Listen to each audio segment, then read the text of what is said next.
Good evening Naubani. Good evening ma'am. अच्छा देखो, recording का मैसेज गया होगा और स्क्रीन शेयर है। हाँ यस मैम। अच्छा ठीक है, चलो तो स्टार्ट करते हैं। देखो, आज हम लोग इस क्लास में कंपनी अकाउंट्स के बारे में पढ़ेंगे, ठीक है। और ये वाला क्लास कंटिन्यू तब तक होगा जब तक हम लोग का कंपनी अकाउंट्स खत्म नहीं हो जाता है, ठीक है। मतलब ये रूटीन में ऐड कर लो। सैटरडे नॉर्मली 5:15 रहता है, थोड़ा सा मेरा लेट हुआ है, सर का तबीयत भी ठीक नहीं इस वजह से। तो जो भी हो, 5:15 को तुम लोग लिख लो, ठीक है। और ये सैटरडे सैटरडे अभी चलेगा जब तक कंपनी अकाउंट्स खत्म नहीं हो जाता है। तो आज हम अकाउंट्स में कुछ कैलकुलेटिव नहीं करवाएंगे, ठीक है। आज हम कंपनी अकाउंट्स का इंट्रोडक्शन पढ़ाएंगे, ठीक है। जो तुम लोग शायद कंपनी लॉ में भी पढ़ते हो, ठीक है, कोई बात नहीं।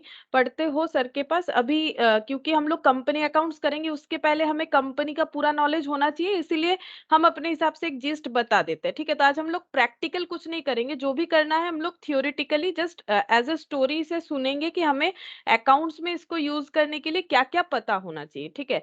तो अगर ओवरव्यू देखोगे तो सबसे पहले यहाँ पर दिख रहा है हम लोग को टाइप्स ऑफ कंपनी, ठीक है। टाइप्स ऑफ कंपनी में देखो कितना सारा कंपनी है, ठीक है। हम लोग तो पहले ये भी सीखेंगे कि कंपनी क्या है, लेकिन मेन मेन हमें क्या पढ़ना है, अगर हम लोग ये चैप्टर पढ़ लेते हैं, देखो हमें क्या क्या पता चल जाएगा। एक तो हमें पता चल जाएगा understand the reason for the existence and survival of company. Company का जरूरत क्यों हुआ और कंपनी कैसे सरवाइव कर सकती है। फिर बोल रहा है learn the nature and types of company, कितने तरह का कंपनी है और सबका नेचर क्या है। Explain the salient features of the company, company का फीचर्स क्या है। मतलब हर एक चीज का अपना फीचर्स होता है ना, जैसे किसी के पास मोबाइल फोन है कोई एक पर्टिकुलर कंपनी का, तो उसका एक फीचर्स होता है, ठीक है। किसी के पास किसी पर्टिकुलर कंपनी का लैपटॉप है तो उसका एक फीचर्स होता है। उसी तरह से कंपनी जो एक ऑर्गेनाइजेशन है, क्योंकि ऑर्गेनाइजेशन मुझे बता सकते हो बिजनेस ऑर्गेनाइजेशन कितने तरह का मेनली होता है। एक तो कंपनी, और क्या फॉर्म हो सकता है ऑर्गेनाइजेशन का, और दो मेन फॉर्म होता है, बता सकते हो क्या होगा। एक तो कंपनी जो हम लोग पढ़ेंगे आज, और बता सकते हो, बोलो, और दो फॉर्म बता सकते हो। LLP। हाँ, पार्टनरशिप, पार्टनरशिप का ही और एक पार्ट होता है एलएलपी, ठीक है, लिमिटेड लाइबिलिटी पार्टनरशिप। मतलब पार्टनरशिप में बिजनेस जो चल रहा था उसमें कुछ मतलब बोल सकते हैं कि लिमिटेशंस था, ठीक है। इस वजह से उसी फॉर्म को थोड़ा सा अपडेट करके एलएलपी लाया गया। तो बेसिकली ये पार्टनरशिप का ही एक पार्ट हो गया। और एक पार्ट जो होता है सोल प्रोप्राइटर, जो तुम ज्यादा दिखेगा हम लोगों को, ठीक है। ज्यादा कंपनियां नहीं होती है, ज्यादा पार्टनरशिप। हाँ बोला एक बार, कतटा केटे আছে? হ্যাঁ ইন্ডিভিজুয়ালি যেটা হয়। হ্যাঁ, ইন্ডিভিজুয়ালি যেটা হয় যেটাকে বলছে সোল प्रोप्राइटरशिप, ठीक है। ये देखो सोल प्रोप्राइटरशिप है ना, यही वाला सबसे ज्यादा दिखेगा। अभी मान लो अगर हम लोग एक बार तुम लोग कभी भी मार्केट में जाते हो तो जितने भी बिजनेस दिखते हैं, चाहे वो ग्रोसरी शॉप हो, चाहे वो मतलब कपड़े का दुकान हो, खाने पीने का दुकान हो, ये सब क्या है, सोल प्रोप्राइटर है, ठीक है। नॉर्मली सोल प्रोप्राइटर है, पार्टनरशिप भी हो सकता है लेकिन मैक्सिमम केसेस में सोल प्रोप्राइटर ही होता है, ठीक है। तो बिजनेस का ये तीन फॉर्म होता है, या तो अकेले अकेले बिजनेस करो, अकेले यानी सोल प्रोप्राइटर, या तो अकेले नहीं कर पा रहे हो तो कुछ जन मिल के करते हैं अगर, तो वो पार्टनरशिप होता है। एलएलपी जो है वही पार्टनरशिप ही है, लेकिन एलएलपी का जो लीगल फॉर्मेशन है वो थोड़ा सा अलग है पार्टनरशिप से, ठीक है। और एक होता है या तो कंपनी बना के बिजनेस करो। तो वही बोल रहा है कि कंपनी का क्यों नीड हुआ, ये सारे चीजों को हम लोग पढ़ेंगे और सबका अलग अलग फीचर्स होता है। तो फीचर्स भी पढ़ेंगे। Understand the purpose of preparing the financial statement of company, company का फाइनेंशियल स्टेटमेंट कैसे बनता है वो भी सीखेंगे। क्योंकि नॉर्मली फाइनेंशियल स्टेटमेंट अगर सोल प्रोप्राइटर का देखोगे तो तुम लोग देख सकते हो कि वो टी शेप में बनता है, ठीक है। ट्रेडिंग पीएल, ठीक है, अगर कभी बनाए हो तो ट्रेडिंग पीएल ऐसे बनता है, बैलेंस शीट ऐसे बनता है, सोल प्रोप्राइटर का भी ऐसे बनता है, पार्टनरशिप का भी ऐसे बनता है, टी शेप में बनता है। बट कंपनी का भी ना बहुत पहले टी शेप में बनता था, ठीक है। लेकिन क्या होता है ना, हर एक चीज में अपडेशन आते जाता है, तो इसका भी अपडेशन आया और कंपनी का ये टी शेप में बैलेंस शीट बनना, पीएल बनना बंद हो गया। टी शेप की जगह वो कुछ इस तरह से बन रहा है, ठीक है, इस तरह से इस फॉर्मेट में बनेगा। तो यहाँ पर हम लोग लोग वो वाला चीज भी सीखेंगे। अब देखो टाइप्स ऑफ कंपनी में हमें क्या क्या सीखना पड़ेगा, कितना सारा कंपनी है। देखो जैसे कि तुम लोग पढ़ते होगे क्लास में, कंपनी लॉ जब स्टार्ट होगा, अगर हो गया है या फिर होगा तो देख सकते हो, foreign company, private company, public, one person, small, listed, unlimited, limited by share, limited by guarantee, holding, subsidiary, government. ठीक है, इतना सारा कंपनी के बारे में हमें पता करना पड़ेगा, क्योंकि हमें जब तक ये सारा चीज पता नहीं चलेगा हम लोग इसका छोटा छोटा क्वेश्चन का आंसर भी नहीं दे पाएंगे, और जो मैम कैलकुलेटिव लिस्टेड क्वेश्चन है। हाँ बोलो। मैम বলছি লিস্টেড কোম্পানিকেই তো পাবলিক কোম্পানি বলা হয় না? হ্যাঁ, পাবলিক কোম্পানি হি লিস্টেড হতে পারে, প্রাইভেট লিস্টেড হতে পারে না, কিন্তু কোনো পাবলিক কোম্পানি চাইলে নিজেকে স্টক মার্কেটে নাও লিস্টেড করতে পারে, তখন সে আনলিস্টেড পাবলিক কোম্পানি। বুঝতে পারলে ওই ব্যাপারটা? জন্যই এখানে পাবলিক কোম্পানিটা আলাদা করে রেখেছি। হ্যাঁ, ওই জন্য আলাদা করে দেখেছে, কিন্তু নর্মালি লিস্টেড পাবলিকই হয়, প্রাইভেট হবে না। আচ্ছা, अब देखो यहाँ पर और क्या पढ़ना पड़ेगा, फाइनेंशियल स्टेटमेंट जब बनेगा कंपनी का। अब ये फाइनेंशियल स्टेटमेंट का मतलब क्या होता है, फाइनेंशियल मतलब क्या होता है, फाइनेंशियल मतलब मनीटरी जो स्टेटमेंट, ठीक है, बिजनेस से रिलेटेड जो स्टेटमेंट। यहाँ पर हम लोग क्या क्या बना सकते हैं, जैसे कि पीएल बना सकते हैं, बैलेंस शीट बना सकते हैं, और ये नोट्स टू अकाउंट्स क्या है, नोट्स टू अकाउंट्स जो मैंने अभी बोला ना, टी शेप में बहुत पहले बनता था, टी शेप में अभी नहीं बनता है। अभी जिस तरह से, जिस फॉर्मेट को फॉलो करके कंपनी का बैलेंस शीट बनता है, वहां पर हमें नोट्स टू अकाउंट्स भी फॉलो करना पड़ता है। ये डिटेल्स में देखेंगे तब समझ में आ जाएगा।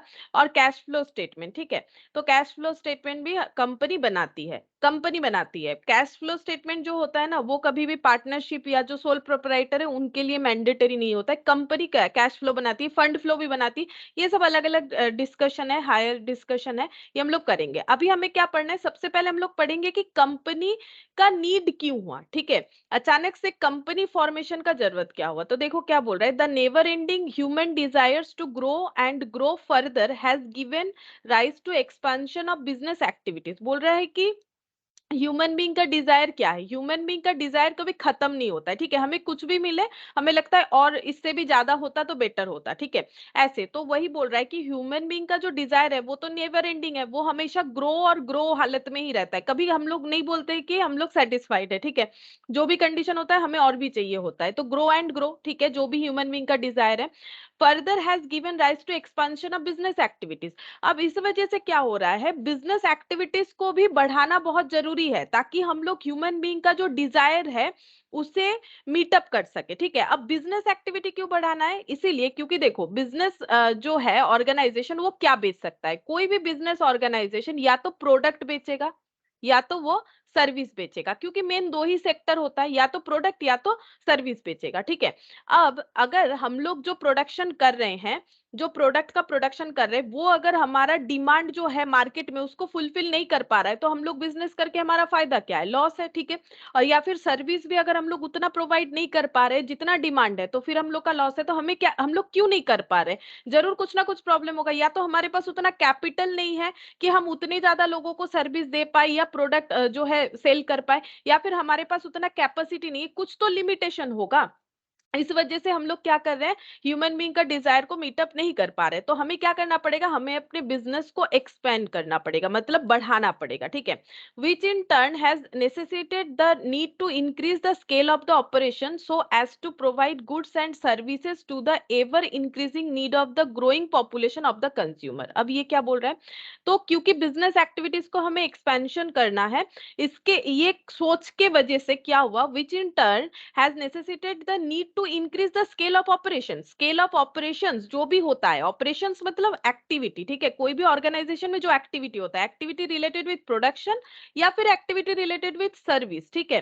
तो क्या हुआ, इसको बढ़ाने का नेसेसिटी आ गया, ठीक है, ताकि so as to provide goods and services. इस वजह से अगर हम लोग इसको नहीं बढ़ाते हैं नेसेसिटी के साथ एक्ट पर होने के लिए, हमें तो बढ़ाना पड़ेगा, जो एक्टिविटी है मतलब जो ऑपरेशन ऑफ स्केल है वो हमें बढ़ाना पड़ेगा। तो प्रोवाइड्स, चाहे हम लोग गुड्स प्रोवाइड कर रहे हो चाहे सर्विस प्रोवाइड कर रहे हो, अगर हमें ह्यूमन बीइंग का नेवर एंडिंग डिजायर को मीटअप करना है तो हमें बिजनेस बढ़ाना पड़ेगा, अपना स्केल ऑफ ऑपरेशंस बढ़ाना पड़ेगा to the ever increasing need of the growing population of the consumer, ताकि कंज्यूमर्स जो कि दिन बे दिन बढ़े ही जा रहे हैं, ठीक है, उनका जो भी नीड है उसको हम लोग क्या कर पाए, एवर इंक्रीजिंग, मतलब इनका नीड कभी डिक्रीज नहीं होता है, इनका नीड इंक्रीज ही होता है, स्पेशल केसेस को छोड़ के, ठीक है। तो एवर इंक्रीजिंग जो नीड है उसे हम लोग मीटअप कर पाए। फिर क्या बोल रहा है, लार्ज अमाउंट ऑफ मनी। अब देखो, बिजनेस का स्केल बढ़ाने सब समझ में आ रहा है, जैसे मैंने बोला कि अगर कोई प्रोडक्ट उतना मार्केट में नहीं ला पा रहा है तो उसका रीजन क्या है, देखो, जब बेचेंगे तब पैसा मिलेगा, लेकिन बनाना तो पड़ेगा प्रोडक्ट को। तो अगर हम लोग ज्यादा प्रोडक्ट बनाएंगे तो हमारे पास जो स्पेस है वो भी ज्यादा होना चाहिए, बड़ा फैक्ट्री होना चाहिए, ठीक है, हाई कैपेसिटी वाला जो है मशीन्स होना चाहिए। तो ये सारी चीजों के लिए पैसे का जरूरत होता है। तो देखो क्या बोल रहा है, large amount of money, modern technology, large human contribution etcetera is required for it. तो सोच तो लिए, ठीक है भाई, बहुत ज्यादा डिमांड है, प्रोडक्शन बढ़ाना है, सर्विस बढ़ाना है, जो जो भी बिजनेस कर रहा है वो अपने हिसाब से प्रोडक्शन या सर्विस बढ़ाना चाह रहा है, स्केल ऑफ ऑपरेशंस को बढ़ाना चाह रहा है। लेकिन उसके लिए क्या चाहिए, पैसा चाहिए। उसके लिए क्या चाहिए, मॉडर्न टेक्नोलॉजी चाहिए। उसके लिए क्या चाहिए, बहुत ज्यादा लोगों का जरूरत है। अब कोई फ्री में आके तो काम नहीं करेगा, पैसा देना पड़ेगा, ठीक है। तो वही बोल रहा है कि लार्ज अमाउंट ऑफ मनी का इन्वॉल्वमेंट होगा, is required for it, which is not possible to arrange under partnership और प्रोप्राइटरशिप। अब सोचो, सोल प्रोप्राइटरशिप मतलब एक पर्सन, मतलब एक एक इंडिविजुअल पर्सन अपने हिसाब से बिजनेस कर रहा है, वो खुद ही बेचारा पैसा भी डालता है। और इंडिविजुअल बिजनेसमैन का देखोगे तो वो फाइनेंस भी मेंटेन कर रहा है, मतलब किससे कितना पैसा लेना है, किसको कितना पैसा दिया है, वो खुद ही मेंटेन करता है, ठीक है। ऊपर से प्रोडक्ट का एडवर्टाइज भी खुद करता है, दुकान में जाएंगे तो वो खुद ही बोलेगा ये खरीदिए, वो खरीदिए, ये अच्छा है, वो अच्छा है, मतलब मार्केटिंग वाला काम भी खुद ही कर रहा है। और जो है मतलब सारे कामों का मतलब पूरा मैनेजमेंट भी खुद कर रहा है, वही ओनर है, वही मैनेजर है, वही सब है, उसी के ऊपर सारा रिस्पॉन्सिबिलिटी है। क्यों? क्योंकि उसके पास उतना पैसा है नहीं, वो सारा रोल खुद ही प्ले करता है, ठीक है। मतलब बेचने का रोल भी खुद प्ले कर रहा है, ठीक है, बाकी सारी चीजों का रोल भी, मतलब कौन सा प्रोडक्ट और मंगवाना है या फिर क्या खत्म हो गया है, सारी चीजों का ध्यान वो खुद रखता है। और पार्टनरशिप में हो सकता है कि सोल प्रोप्राइटर में एक इंसान है, पार्टनरशिप में मोर देन वन है, क्योंकि पार्टनरशिप मिनिमम दो जन से स्टार्ट होता है, ठीक है। तो पार्टनरशिप और सोल प्रोप्राइटरशिप में क्या हो रहा है, भले ही इंसान ज्यादा है तो थोड़ा सा, सोल प्रोप्राइटरशिप में तो उतने लोग हैं नहीं, वहां एक लोग है, पार्टनरशिप में मोर देन वन लोग है, ठीक है, दो और थोड़ा ज्यादा हो सकता है। तो हम लोगों के पास जो पैसे का रिक्वायरमेंट है वो इतने कम लोगों से होने वाला नहीं है, मतलब सोल प्रोप्राइटर के पास इतना पैसा नहीं होगा, एक इंसान इतना पैसा कभी भी इन्वॉल्व नहीं कर सकता है, ठीक है। और कुछ इंसान मिलके भी नहीं कर सकते हैं, एक large amount of human being चाहिए जो कि ये काम कर सकते हैं, ठीक है। तो to overcome this difficulties the concept of company और कॉर्पोरेशन केम इनटू एग्जिस्टेंस, क्योंकि कंपनी बनाने के लिए बहुत ज्यादा लोगों का रिक्वायरमेंट होता है, वो हम लोग पढ़ेंगे कि क्या क्या नंबर ऑफ पर्सन का रूल्स है। जैसे देखो, सोल प्रोप्राइटर मतलब एक ही इंसान को बोला जाएगा, ठीक है, पार्टनरशिप का मिनिमम दो होता है, उसका मैक्सिमम लिमिट भी हम लोग आगे पढ़ लेंगे। लेकिन कंपनी का क्या होता है, दो, बहुत ज्यादा होता है, ठीक है। तो अगर जितना ज्यादा लोग होगा उतना ज्यादा पैसा आएगा, ठीक है, अगर सभी पैसा कंट्रीब्यूट करेंगे, जितने ज्यादा लोग होंगे उतना ज्यादा पैसा मिलेगा। तो अगर लार्ज अमाउंट ऑफ मनी आएगा तो हम लोग मॉडर्न टेक्नोलॉजी भी यूज कर पाएंगे, ज्यादा लोगों को काम पे रख के अपना काम भी जल्दी जल्दी करवा पाएंगे। तो इसी वजह से देखो, ये कंपनी या कॉरपोरेशन जो तुम लोग पढ़ते हो, किसी किसी को मतलब सब्जेक्ट में कॉरपोरेशन अकाउंटिंग भी लिखा हुआ रहता है, मतलब कंपनी का ही बात हो रहा है, कंपनी का मतलब ही कॉरपोरेशन होता है, ठीक है, बोलते हैं ना कॉरपोरेशन में काम करते हैं, मतलब कंपनी में करते हैं और कुछ नहीं, ठीक है। तो ये डिफिकल्टीज को ओवरकम करने के लिए कंपनी या कॉरपोरेशन को लाया गया, ठीक है। अब इससे बेनिफिट क्या हुआ, बोल रहा है कि while the invention of steam power ignited the human imagination to build big machines for the mass production of goods, the need to separate the management from ownership gave birth to a form of organization today known as company। बता रहे क्या बोल रहा है, ये एक comparison देके बोल रहा है, बोल रहा है कि जब पहले इंसान ने स्टीम पावर इन्वेंट किया था, ठीक है, जो कि एक काफी मतलब पावरफुल इन्वेंशन है। तो इस स्टीम पावर को यूज करके ह्यूमन बीइंग मतलब इंसानों ने क्या किया, बड़ा बड़ा मशीन्स को चलाया और मास लेवल पे प्रोडक्शन किया। मास प्रोडक्शन मतलब काफी बहुत ज्यादा ह्यूज अमाउंट में प्रोडक्शन किया। ह्यूज अमाउंट में प्रोडक्शन कभी इंसान हाथों से नहीं कर सकता है, देखो पहले तो मशीन था नहीं पहले के जमाने पे, ठीक है, मशीन किसने बनाया, इंसान नहीं बनाया, तो उसके पहले तो इंसान खुद काम करते थे। लेकिन एक ह्यूमन बीइंग के लिए इतना प्रोडक्शन करना पॉसिबल नहीं जितना एक मशीन कर देगा। तो मशीन तो अपने आप नहीं चलता है, तो उसके लिए स्टीम पावर का जब इन्वेंशन हुआ, जब मास प्रोडक्शन करना पॉसिबल हुआ, तो उसी के साथ एक एग्जांपल देके बोल रहा है, the need to separate the management from ownership gave birth to a form of organisation today known as company. फिर कंपनी का क्यों जरूरत हुआ, कंपनी का इसीलिए जरूरत हुआ, देखो अगर हम लोग अपना मैनेजमेंट खुद ही कर रहे हैं तो हम लोग सोल प्रोप्राइटर है। जैसे मैंने बोला, सोल प्रोप्राइटर जो है वो बिजनेस में पैसा भी खुद डालता है, अपना प्रोडक्ट का एडवर्टाइजमेंट भी खुद करता है, फाइनेंस भी खुद कर रहा है, ठीक है, सारी चीजों को खुद सोच रहा है, मतलब वही मैनेजर है, वही ओनर है। लेकिन अगर हम लोग जो मैनेजर है वही ओनर है तो काम छोटा हो गया, ठीक है, छोटा इन द सेंस काम को छोटा बड़ा नहीं बोल रहे हैं, मतलब उसका ऑर्गेनाइजेशन का जो पैटर्न है वो इतना नहीं है कि जो ह्यूज डिमांड है उसको मीटअप कर सके, क्योंकि एक ही इंसान अगर सारा काम करेगा तो उसके लिए पॉसिबल नहीं है जल्दी जल्दी बढ़ पाना, ठीक है। तो इसीलिए बोल रहा है कि एक ऐसा नीड आ रहा है, क्या नीड आ रहा है कि मैनेजमेंट और ओनरशिप दोनों अलग हो, separate the management from ownership, मतलब ओनरशिप जिनके पास है वही मैनेज कर रहे हैं, ऐसा नहीं होना चाहिए। क्यों? ऐसा होने से थोड़ा प्रॉब्लम है, क्योंकि जो ओनर है वही अगर सारी चीजों को मैनेज करने लगे तो उसके लिए चीजों को बढ़ा पाना मुश्किल हो जाएगा। तो इसके लिए क्या हुआ, एक फॉर्म ऑफ ऑर्गेनाइजेशन का मतलब जन्म हुआ, बोल सकते हो, gave birth to a form of organisation today known as company, जिसको आज के डेट पे बोला जाता है कंपनी, ठीक है। तो मतलब समझ में आ रहा है क्यों कंपनी का जो है रिक्वायरमेंट हुआ, ऐसे ऐसे ही कोई फॉर्म ऑफ ऑर्गेनाइजेशन नहीं बन जाता है। इसीलिए सोचा गया कि इस तरह का एक ऑर्गेनाइजेशन बनना चाहिए जहां पर काफी पैसा हम लोग इकट्ठा कर सके, ठीक है, और मास प्रोडक्शन वगैरह कर सके, चाहे वो सर्विस का हो, अगर प्रोडक्ट है, या फिर सॉरी, अगर प्रोडक्ट है तो प्रोडक्शन के लिए, ठीक है, और सर्विस है तो सर्विस के लिए। Company form of organisation is one of the ingenious creation of human mind, बोल रहा है कि इंसान के दिमाग में ये जो कंपनी का जो form organisation, company form of organisation हुआ, मतलब कंपनी बनाएंगे, ये जो सोच आया ना, ये एक बहुत ही पावरफुल चीज है, बोल रहा है, which has enabled the business to carry on its wealth creation activities through optimum utilisation of resources, ठीक है। ये जो सोच है इंसान का, ये इंसान को किस चीज के लिए बोल रहा है कि ये बिजनेस में क्या हेल्प किया है, which has enabled the business, business को क्या चीज के लिए हेल्प कर रहा है, carry on its wealth creation activity, business का मेन मोटो क्या है, किस तरह से पैसा बनाए, ठीक है। तो वही बोल रहा है कि ये जो कंपनी फॉर्म है ना, जो इंसान के दिमाग से फॉर्म, मतलब कंपनी फॉर्म का जो दिमाग में आया, ठीक है, जो लॉजिक आया, ये इतना पावरफुल है कि ये बिजनेस का वेल्थ को क्रिएट करने में हेल्प करेगा through optimum utilisation of resource. ये तुम लोग इकोनॉमिक्स में लैंग्वेज सुनते होगे, ऑप्टिमम यूटिलाइजेशन ऑफ रिसोर्स का मतलब है मेरे पास जो भी कुछ है, ठीक है, लिमिटेशन सबके पास है, ठीक है, सबके पास, किसी के पास पैसे का लिमिटेशन है, किसी के पास किसी और चीज का, टाइम का लिमिटेशन है।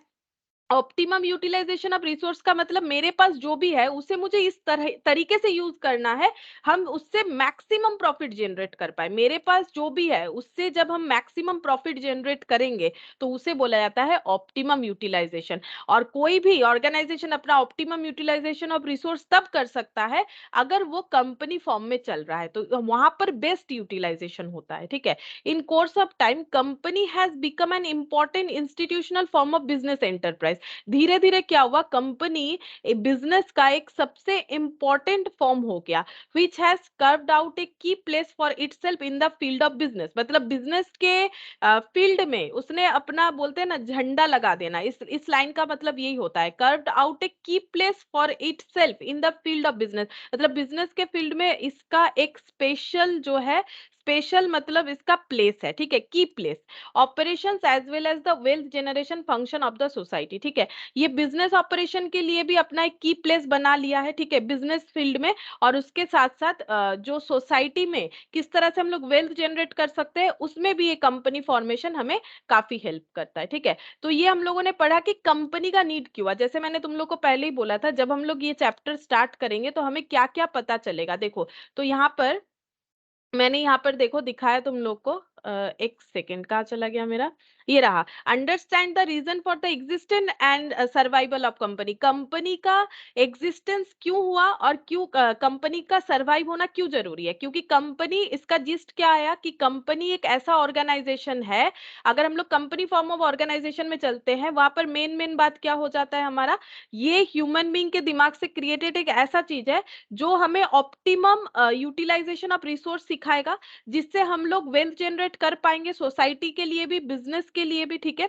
और क्या होगा, मैनेजमेंट और ओनरशिप को सेपरेट किया जाएगा ताकि बिजनेस अच्छे से मेंटेन हो, और जो ह्यूमन बीइंग का नेवर एंडिंग डिजायर है उसको भी हम लोग मीटअप कर पाए, और large amount of capital, large amount of human resources, large जो मॉडर्न टेक्नोलॉजी, ये सारी चीजों को हम लोग यूज कर पाएंगे अगर हम लोग कंपनी फॉर्म ऑफ ऑर्गेनाइजेशन बनाते हैं। लेकिन कंपनी कैसे बना सकते हैं, तो कंपनी का मतलब क्या है, अब देखो क्या बोल रहा है, the word company in everyday usage implies an assemble of person for social purpose, companionship और fellowship। देखो तुम लोग सोचते हो, तुम लोग सुने होगे कि कंपेनियनशिप, फेलोशिप, ये दो वर्ड तो सुने होगे।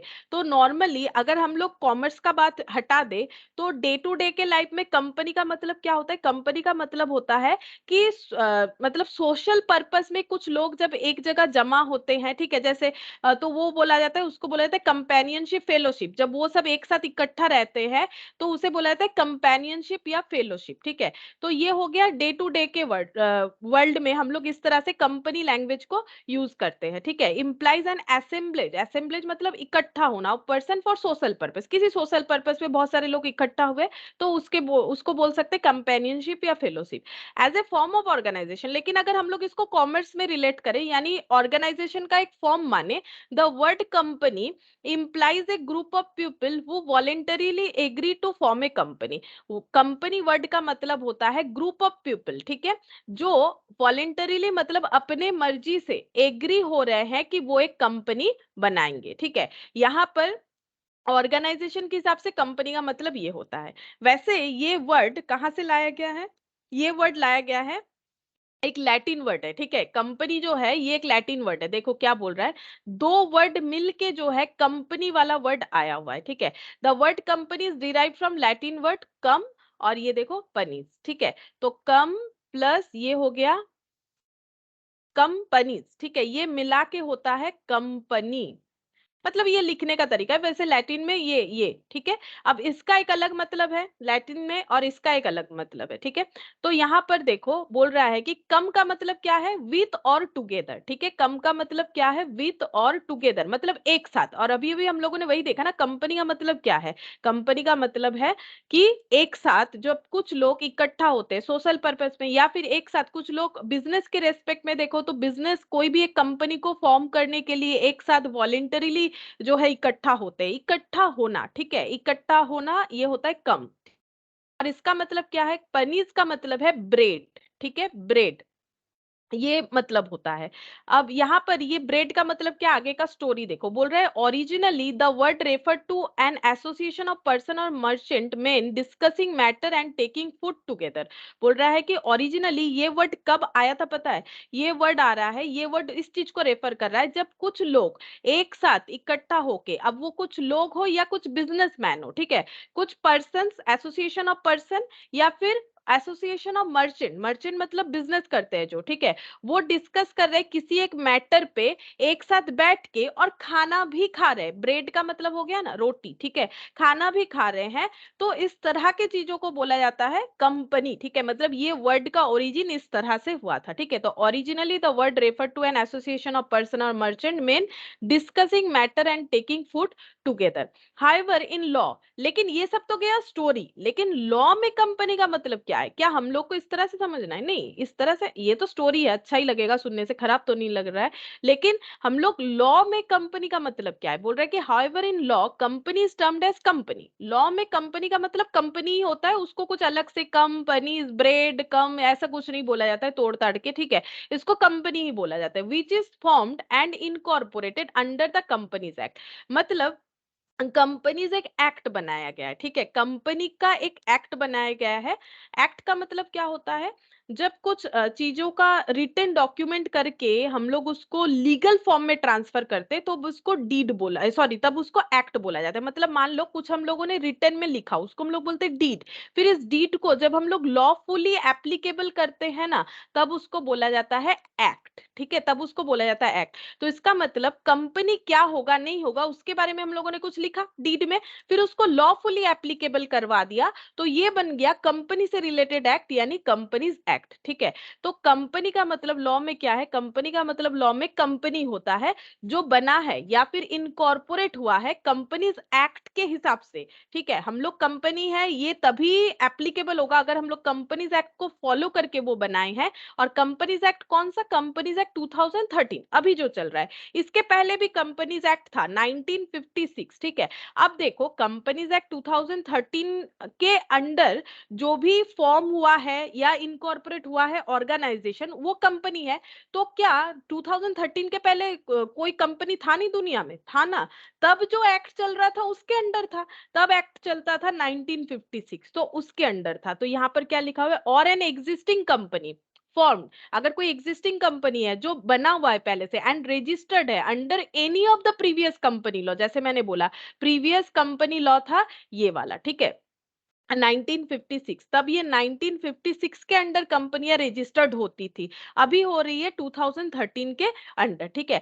As per the definition of law there must be group of person who agree to form a company under the law and one so formed. बोल रहा है कि as per the definition of law, law में जो definition लिखा हुआ है there must be group of person, उसके हिसाब से कंपनी बनने के लिए क्या होना चाहिए, ग्रुप ऑफ कुछ पर्सन होना चाहिए जो एग्री होंगे कंपनी फॉर्म करने के लिए अंडर द लॉ, मतलब इस लॉ के अंदर जो भी बोला हुआ है उसको फॉलो करके वो लोग एग्री है कि हाँ हम लोग इसको फॉलो करके ही कंपनी बनाएंगे एंड सो फॉर्म्ड, और उसके हिसाब से वो अगर बना रहे हैं तब वो कंपनी होगा, ठीक है। तो यहाँ पर हम लोगों ने क्या देखा कि लॉ के हिसाब से कंपनी क्या होगा, लॉ के हिसाब से कंपनी मतलब ऐसा फॉर्म ऑफ ऑर्गेनाइजेशन जो किसी कंपनीज एक्ट के अंडर में होगा। करेंटली चलता है कंपनीज एक्ट 2013, लेकिन क्या इसके पहले कंपनी नहीं था, बिल्कुल था। इसके पहले जो एक्ट था उसके अंडर रजिस्टर्ड जो भी कंपनियां है वो भी कंपनी है, ठीक है। तो कुछ लॉ के हिसाब से जब ग्रुप ऑफ पर्सन एक साथ मिलके कंपनीज एक्ट जो भी तब चल रहा है उसके अंडर जो भी लॉ लिखा हुआ है कंपनी फॉर्म के लिए उसको फॉलो करके ऑर्गेनाइजेशन को बिल्डअप कर रहे हैं, तो उसे हम लोग बोलेंगे company form of organisation. It becomes a separate legal entity having perpetual succession with the distinct name of its own and common seal. क्या बोल रहा है, it becomes a separate legal entity, ये क्या होना चाहिए, ये एक सेपरेट लीगल एंटिटी होना चाहिए। मतलब देखो कंपनी को बना रहा है कौन, लॉ, ठीक है। कंपनी को कौन बनाएगा, लॉ, क्यों, क्योंकि लॉ में जैसा जैसा लिखा हुआ है अगर हम लोग वैसा वैसा फॉलो करते हैं तब हमारा कंपनी बन जाएगा, ठीक है। लॉ कौन सा फॉलो करना है, कंपनीज एक्ट 2013 फॉलो करना है अगर हम लोग अभी बनाना चाहते हैं, ठीक है। अगर पहले से बना हुआ है तो हम लोगों ने फॉलो कर रखा होगा। अब कंपनी बोल रहा है एक सेपरेट लीगल एंटिटी होता है। अब इसका मतलब separate legal entity, legal entity मतलब जिसका एक एग्जिस्टेंस है, ठीक है। लीगल एंटिटी मतलब जो एंटिटी लीगली बना हुआ है, जैसे हम लोग कैसे बने हुए हैं, हम लोग कुछ लीगल बने हुए नहीं है, ठीक है। हमारा जो मतलब ह्यूमन बीइंग का जो फीचर्स है उसमें कुछ लॉ के हिसाब से नहीं बनता है, ठीक है। इंसान के शरीर में खून होता है, ठीक है, पानी होता है, ये सब चीजों से इंसान बना हुआ है। वैसे ही कंपनी कैसे बना हुआ है, सिर्फ लॉ लॉ लॉ से बना हुआ है कंपनी, तो इसीलिए इसको बोला जाता है लीगल एंटिटी, ठीक है। अब ये सेपरेट लीगल एंटिटी मतलब, सेपरेट लीगल एंटिटी का मतलब कंपनी लॉ से बना हुआ एक आर्टिफिशियल पर्सन माना जाता है। कंपनी को क्या माना जाता है, आर्टिफिशियल पर्सन, क्यों, क्योंकि कंपनी तो चल फिर नहीं सकता है, कंपनी कभी चल फिर सकता है थोड़ी ना, वो तो एक आर्टिफिशियल पर्सन है, ठीक है। तो कंपनी को मानते हैं एक पर्सन मतलब ह्यूमन बीइंग की तरह, बट वो चलने फिरने वाला बोलने वाला हमारे तरह कोई ह्यूमन बीइंग नहीं है, वो एक आर्टिफिशियल पर्सन है। अब इस कंपनी को चलाता कौन है, कंपनी को चलाते हैं डायरेक्टर वगैरह, मतलब हम लोग बोल सकते हैं कंपनी को कोई ना कोई मैनेज करता है, ठीक है। तो मैनेजमेंट मैनेज करता होगा, ठीक है। तो बोल रहा है कि कंपनी और उसका मैनेजमेंट ये दोनों अलग माने जाते हैं, ठीक है। ये दोनों एक चीज नहीं है, मतलब जो कंपनी है वही मैनेजमेंट है और जो मैनेजमेंट है वही कंपनी है, ये नहीं माना जाता है। कंपनी अलग है, मैनेजमेंट अलग है। देखो कैसे, जैसे तुम लोग अपने आप को रजिस्टर करते हो, मान लो सीए कोर्स में कर सकते हो, सीएस में कर सकते हो, सीएमए में कर सकते हो, या फिर कुछ और कॉलेज में कहीं पर भी करते हो रजिस्टर, कॉलेज में, स्कूल में, ठीक है। तो क्या होता है, तुम लोग का एक जो है कॉन्ट्रैक्ट होता है कि तुम लोग इस इंस्टीट्यूट के अंदर रजिस्टर्ड हो, ठीक है। अब ये रजिस्ट्रेशन किसके साथ होता है, ये इंस्टीट्यूट के साथ होता है, लाइक आईसीएआई के साथ होता है, आईसीएसआई के साथ होता है, आईसीएमएआई के साथ होता है, ठीक है। लेकिन ऑन दैट मोमेंट जो हेड है, जैसे प्रेसिडेंट बोला जाता है, ठीक है, सीए का सीए के प्रेसिडेंट है, सीएस के है, सीएमए के है, तो उन प्रेसिडेंट के साथ हम लोगों का जो है एग्रीमेंट नहीं होता है। एग्रीमेंट मतलब हम लोग जब खुद को रजिस्टर करते हैं तो हम लोग किसी पर्सन के अंडर रजिस्टर्ड नहीं करते, हम लोग एक ऑर्गेनाइजेशन के अंडर खुद को रजिस्टर्ड करते हैं, ठीक है। तो हम लोग जो किसी ऑर्गेनाइजेशन के अंदर कर रहे हैं तो वो हो गया एक आर्टिफिशियल पर्सन, वो तो बोल नहीं सकता है, चल नहीं सकता है, तो कोई तो है उसे मैनेज कर रहा है, कोई ह्यूमन बीइंग, वो कौन है? हेड कोई होगा, प्रेसिडेंट, उसके अंडर कोई होगा, उसके अंडर कोई होगा। इस तरह से चल रहा है, इस तरह से ऑर्गेनाइजेशंस चल रहा है। या फिर स्कूल का ही ले लो, जैसे मान लो कोई सीबीएसई में पढ़ सकते हो, ठीक है, कोई आईएससी होता है, स्टेट बोर्ड होता है, तो स्टेट स्कूल में प्रिंसिपल है, ठीक है, या फिर ये बोर्ड के हेड होंगे, लेकिन हमारा जो रिजल्ट आता है ना, वहां पर बोर्ड के हेड कौन है ये सब नहीं मैटर करता है, हम लोग किसके अंडर पढ़ रहे हैं, सीबीएसई के अंडर, ये मैटर करता है। अगर इन द मीन टाइम कोई हेड चेंज हो जाता है, स्कूल का प्रिंसिपल चेंज हो जाता है, कोई स्कूल के अंडर पढ़ते हो तो स्कूल के साथ रजिस्टर्ड हो, उस कॉलेज के साथ रजिस्टर्ड हो। जैसे अगर कोई कैलकाटा यूनिवर्सिटी के अंडर पढ़ रहा है तो वो उसके साथ रजिस्टर्ड है, उसके प्रिंसिपल के साथ रजिस्टर्ड नहीं है, ठीक है। मतलब हम इतना बार क्यों बोल रहे हैं, सेपरेट लीगल एंटिटी बताने के लिए, मतलब लीगल एंटिटी अपना एक अलग है, जो मैनेजमेंट उसे चला रहा है वो अलग है, वो दोनों अलग अलग माना जाता है, इस चीज को बोला जाता है सेपरेट लीगल एंटिटी। लेकिन हाँ, एक पॉइंट है, क्या पॉइंट क्या है, कि मान लो कि कोई भी कुछ गलत काम कर रहा है कंपनी को थ्रू करके, क्योंकि कंपनी तो एक आर्टिफिशियल पर्सन है, ठीक है। अगर मान लो कोई कंपनी मार्केट में लोगों को बेवकूफ बना रही है, ठीक है, गलत प्रोडक्ट बेच रही है या ज्यादा दाम में बेच रही है, अब कंपनी को जितना भी हम लोग पर्सन क्यों ना बोल ले, वो खुद तो नहीं कर सकता है, क्योंकि वो तो आर्टिफिशियल पर्सन है, कर कौन रहा है, ये मैनेजमेंट ही कर रहा है। तो अगर मैनेजमेंट कोई फ्रॉड करता है कंपनी के बिहाफ में, तो फिर हम लोग ये मानेंगे, मतलब मैनेजमेंट तब क्या बोलेगा, मुझे क्या पता, हम तो नहीं कर रहे, कंपनी कर रही है। मतलब देखो, इंसान के लिए इतना सारा लॉ ला गया है, इंसान का दिमाग देखो, इंसान गलत कर रहा है, अब बोलेगा हम तो नहीं कर रहे, कंपनी कर रही है, आप तो कंपनी के साथ एग्रीमेंट किए हो, मेरे साथ तो नहीं किए हो, ठीक है, हम तो मैनेजमेंट में है, ये कंपनी है, कंपनी गलत कर रही है। तो इसीलिए क्या बताया गया है लॉ में, कि अगर कंपनी को हथियार बना के कोई फ्रॉड करना चाहता है, इन दैट केस हम लोग मान लेंगे कि जो मैनेजमेंट है वही कंपनी है, जो कंपनी है वही मैनेजमेंट है, क्योंकि कंपनी के लिए पॉसिबल नहीं है कि वो किसी को फ्रॉड करे या कुछ करे, वो अपने आप नहीं कर सकता है, ठीक है, क्योंकि उसको मैनेजमेंट चलाता है। वैसे ये सेपरेट लीगल एंटिटी है, जैसे हमारा कोई भी ट्रांस, जैसे अगर तुम लोग कभी भी फ्यूचर में जॉब करने जाते हो कोई भी ऑर्गेनाइजेशन के अंदर, मान लो किसी ने टाटा कंपनी में जॉब लिया, ठीक है, तो टाटा के साथ उसका जो है एग्रीमेंट होता है, ठीक है, और किसी के साथ नहीं होता है। हाँ, वहां पर साइन लोग करते हैं, डायरेक्टर वगैरह साइन करेंगे, लेकिन एक्चुअली जो एग्रीमेंट बन रहा है, वो हम लोग कभी नहीं बोलेंगे हम लोग उस पर्सन के पास काम करते हैं, हम लोग बोलेंगे हम लोग टाटा कंपनी में काम करते हैं, ठीक है। तो मतलब कंपनी के साथ मेरा जो भी हो रहा है, तो कंपनी अगर हमें हमारे साथ फ्रॉड करेगी तो फिर कंपनी और मैनेजमेंट को अलग नहीं माना जाएगा, अदरवाइज ऑलवेज कंपनी और उसका मैनेजमेंट को अलग माना जाएगा। इसी पॉइंट को बोला जाता है सेपरेट लीगल एंटिटी, ठीक है। और इसका है परपिचुअल सक्सेशन। परपिचुअल सक्सेशन का मतलब क्या है, जो चलता ही जाएगा, नेवर एंडिंग। जैसे मान लो, टाटा का ही बात बोला मैंने, टाटा कंपनी का जो भी इन मतलब टाटा कंपनी जिन्होंने बनाया था वो तो आज के डेट पे जिंदा है नहीं, ठीक है। तो ये क्या हो रहा है, सक्सीड होते जा रहा है, ठीक है। मतलब पहले कोई और था एस्टेब्लिश जिसने किया था, ठीक है, जमशेदजी टाटा, उसके बाद चेंज हो गया, चेंज हो गया, चेंज हो गया, तो क्या टाटा कंपनी बंद हो गया? जिन्होंने बनाया था उन्हों वो तो आज के डेट पे है नहीं, तो इसका मतलब ये नहीं कि कंपनी बंद हो जाएगी, मतलब कंपनी जो भी चला रहे हैं मेंबर या मैनेजमेंट में जो भी है, उनका अगर डेथ भी हो जाता है तो भी कंपनी नहीं बंद होता है, इसको बोला जाता है परपिचुअल सक्सेशन। तो क्या कभी कंपनी बंद नहीं होगा? देखो, वो डिपेंड करता है, नॉर्मली कोई एक बिजनेस ओपन करता है बंद करने के लिए नहीं, उसको सारी जिंदगी चलाने के लिए, चाहे वो जिंदा रहे या ना रहे, ठीक है। तो ये होता है परपिचुअल सक्सेशन। हाँ, अगर मान लो कि कंपनी किसी वजह से लॉस में जा रही है, कंपनी को बंद करना चाह रहे हैं कंपनी के लोग, वो बात अलग है, लेकिन किसी के आने या जाने से कंपनी का कभी भी बंद नहीं होता है। कंपनी किसी के आने या जाने से, मतलब चाहे वो दुनिया से ही आए या जाए, मतलब कभी वो दुनिया से भी चला जाए तो कोई फर्क नहीं पड़ता है, कोई मेंबर अगर चला भी जाता है कोई फर्क नहीं पड़ता है, कंपनी अपने हिसाब से चलता जाता है। सिर्फ तभी कंपनी बंद हो सकता है अगर किसी को लग रहा है कि कंपनी और नहीं चलेगा, बड़ा लॉस मेकिंग है, कंपनी को बंद कर देना चाहिए, वो एक अलग पॉइंट हो गया। अदरवाइज कंपनी जो है उसका परपिचुअल सक्सेशन होता है, कंपनी चलता ही जाता है, मेंबर आए जाए कुछ भी हो जाए।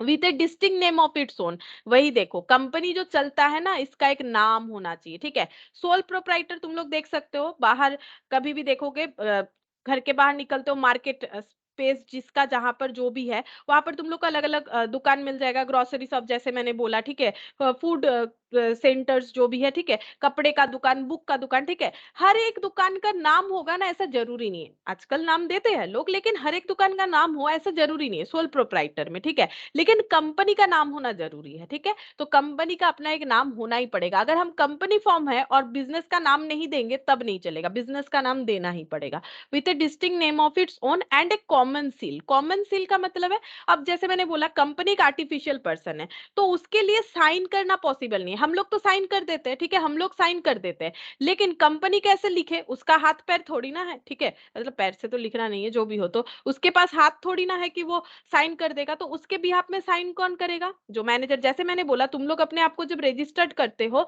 तो एक स्टैंप जो लगता है वो इंस्टीट्यूट की तरफ से लगता है, जिसका जो भी इंस्टीट्यूट हो इंस्टीट्यूट की तरफ से लगता है, लेकिन इंस्टीट्यूट तो कोई इंसान नहीं है कि लगा देगा। तो क्या होता है, जो मैनेजमेंट में है वो लगाते हैं।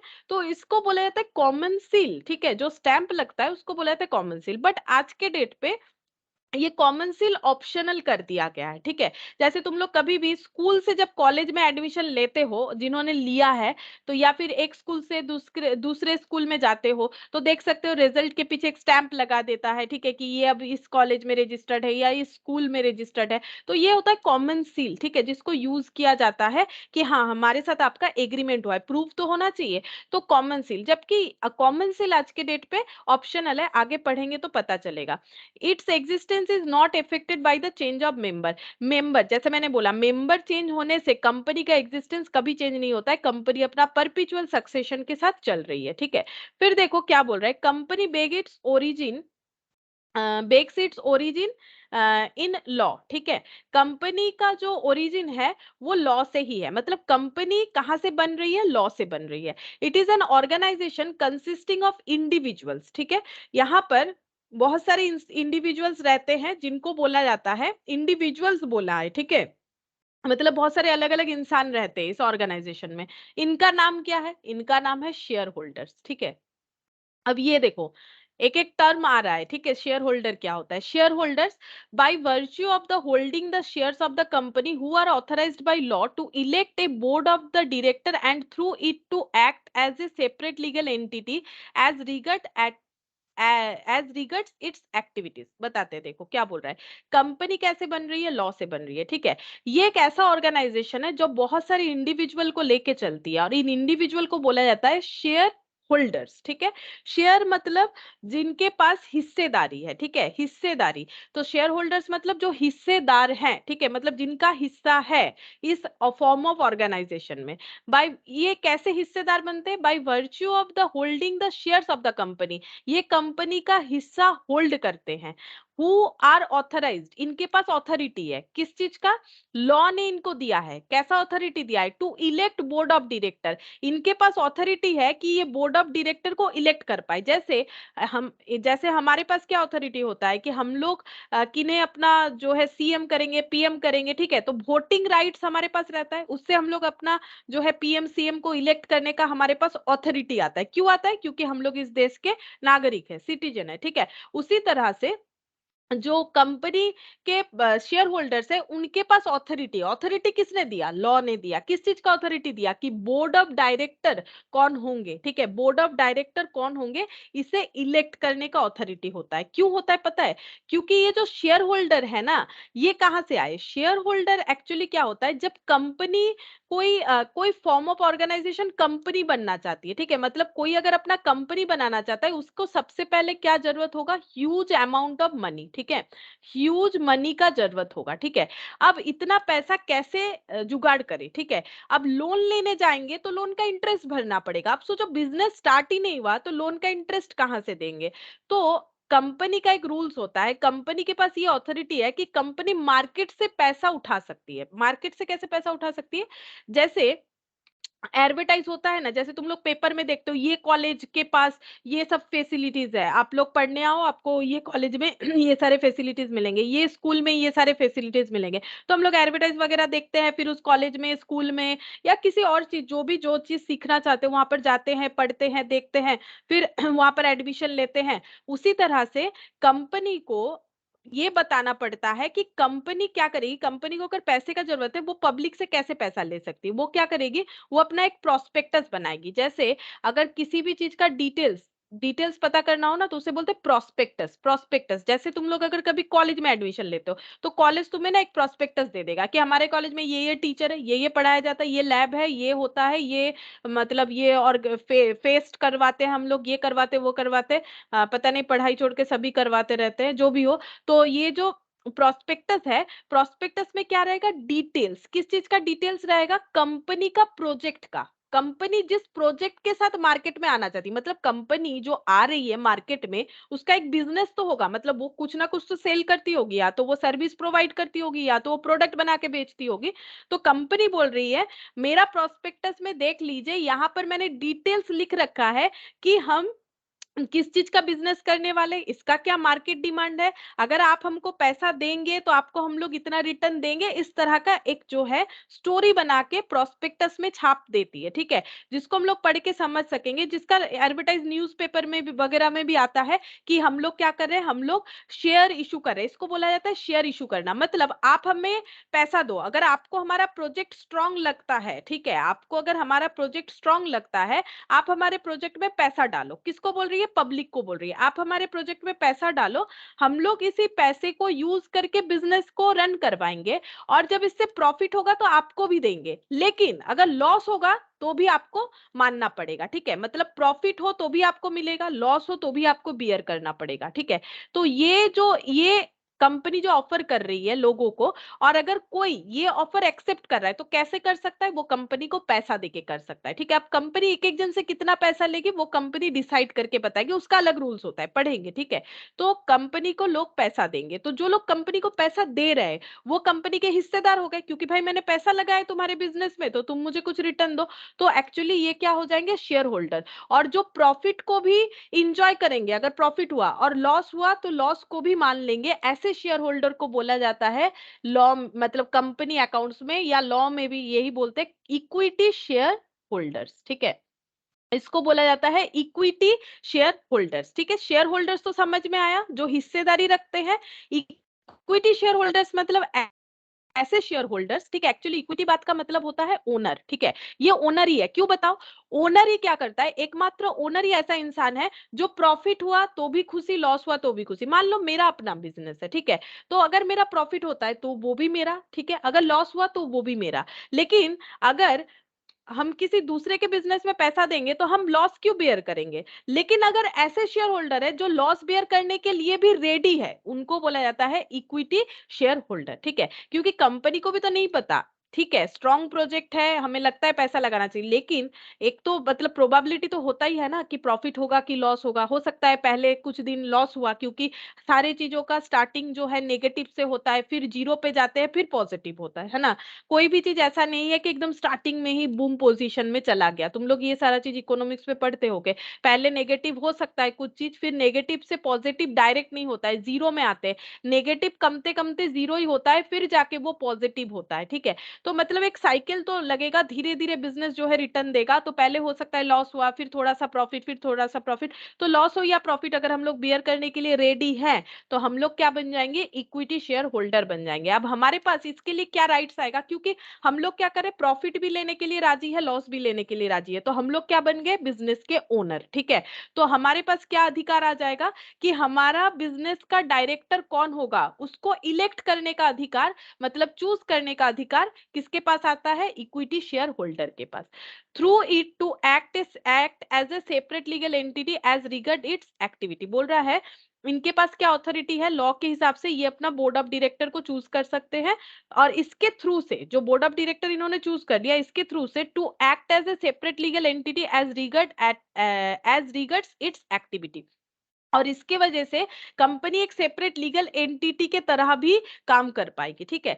Generally the capital of the company consist of transferable shares and members have limited liability. Normally company का जो भी शेयर होल्डर्स है, मतलब शेयर्स क्या होता है, ट्रांसफरेबल। जैसे मान लो मैंने आज एक कंपनी का शेयर खरीद लिया, अगर मुझे लगता है कि मुझे ये कंपनी का शेयर नहीं चाहिए तो हम चाहे तो उसे बेच सकते हैं, ठीक है। मतलब ऑनलाइन प्लेटफॉर्म होता है आज के डेट पे, पहले जब ऑनलाइन नहीं होता था, वो बहुत पहले का बात है, तब क्या होता था, तब कहीं ना कहीं जाके इस शेयर को खरीदना पड़ता था। जैसे मान लो बैंक वगैरह से खरीद सकते थे, ठीक है, बैंक वगैरह में ये सब जो है फॉर्म वगैरह मिल जाता था, वो सब फिलअप करके कर सकते थे। आज के डेट पे ये सारा चीज ऑनलाइन पे हो जाता है, ठीक है।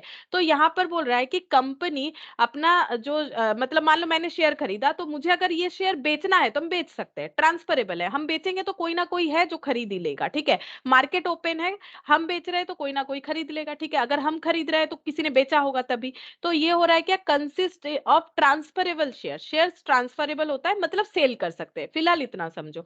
And members have limited liabilities, और जो भी शेयर होल्डर्स है, मेंबर्स यानी शेयर होल्डर्स है, उनका लाइबिलिटी जो है वो लिमिटेड है। अब ये लिमिटेड लाइबिलिटी क्या होता है, उसके ऊपर डिपेंड करके टाइप्स ऑफ कंपनी होता है, इसलिए हम यहाँ पर लिमिटेड लाइबिलिटी के बारे में ज्यादा नहीं बता रहे, नीचे आ जाएगा ये पूरा टॉपिक, हम लोग जो है डिटेल्स में यहाँ पर देख लेंगे कि लिमिटेड लाइबिलिटी क्या होता है। शेयर होल्डर का लाइबिलिटी लिमिटेड जो है वो दो तरह से लिमिटेड होता है, ठीक है। अभी नीचे डिटेल्स में पढ़ लेंगे लाइबिलिटी लिमिटेड का मतलब क्या होता है। तो अभी तक हम लोगों ने यहाँ पर और एक पॉइंट नया क्या सीख लिया, पहले तो हम लोगों ने सीखा कंपनी क्या है, क्यों है। अब देख रहे हैं कि कंपनी कैसे जो है ह्यूज कैपिटल जमा करती है, लोगों को ऑफर करती है, देखो मेरा ये प्रोजेक्ट है, आपको अगर अच्छा लगता है पैसा लगाओ, तो लोग पैसा दे देंगे, और जो पैसा देते हैं वो बन जाते हैं शेयर होल्डर। उनके पास जो है वोटिंग राइट्स आ जाता है, किस चीज का, डायरेक्टर को चूज करने का, ठीक है। और लेकिन उनके पास एक रिस्क भी होता है, प्रॉफिट हुआ तो भी उनको मानना पड़ेगा, लॉस हुआ तो भी उनको मानना पड़ेगा। फिर क्या बोल रहा है, to get to the heart of the nature of the company let us examine the concept of company propounded under the corporate jurisprudence, ठीक है। तो बोल रहा है कि कंपनी को क्या क्या बोला गया है। तो जस्टिस जो है, जस्टिस मार्शल, उन्होंने कंपनी के बारे में अपना एक मतलब लैंग्वेज बताया है। और जो लॉर्ड जस्टिस है, उन्होंने भी बताया है, देखो क्या बोला है, a corporation is an artificial being, जैसे मैंने पहले ही बोला आर्टिफिशियल पर्सन है, इनविजिबल, देख थोड़ी ना सकते। जैसे मान लो सीए इंस्टीट्यूट, वो उसको कभी देख सकते हैं, वो ऐसा इंसान है देखने में, इतना लंबा है, इतना मोटा है, ऐसा थोड़ी ना बोल सकते हैं। पर्सन जरूर है बट इनविजिबल है, आर्टिफिशियल है ना, इनटेंजिबल, ठीक है। इंटेंजिबल मतलब जिसको टच करके नहीं देख सकते, है ना। And existing only in the contemplation of law, इसका एग्जिस्टेंस सिर्फ लॉ पे, लॉ तक ही सीमित है, ठीक है। मतलब लॉ के हिसाब से इसका एग्जिस्टेंस है, अगर लॉ मान के ये ऑर्गेनाइजेशन कंपनी फॉर्म बन रहा है तो ये कंपनी है, बाकी इसको छू के देख के नहीं बोल सकते हैं। और लॉर्ड जस्टिस के हिसाब से क्या है, ये एक आर्टिफिशियल पर्सन है, ये बात इन्होंने भी बोला, क्रिएटेड बाय लॉ, लॉ ने इसे आर्टिफिशियल पर्सन बनने का ऑथोरिटी दिया है, विथ परपिचुअल सक्सेशन, इसका परपिचुअल सक्सेशन है, और इसके पास एक कॉमन सील भी है, ठीक है। ये सारी चीज हम लोगों ने ऊपर भी पढ़ा था, तो यहाँ पर दो पर्सन का नाम बोला है, उन्होंने ये सारी चीजों को इस तरह से डिस्क्राइब किया है।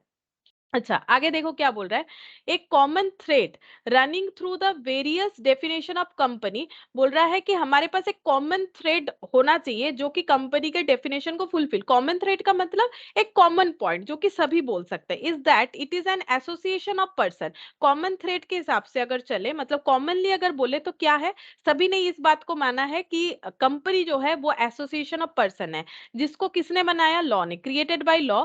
और लॉ बोल रहा है ये एक separate body of special purpose है, ठीक है। At the same time definition have laid down certain characteristics of a corporate organization which make it out as a separate and unique organization।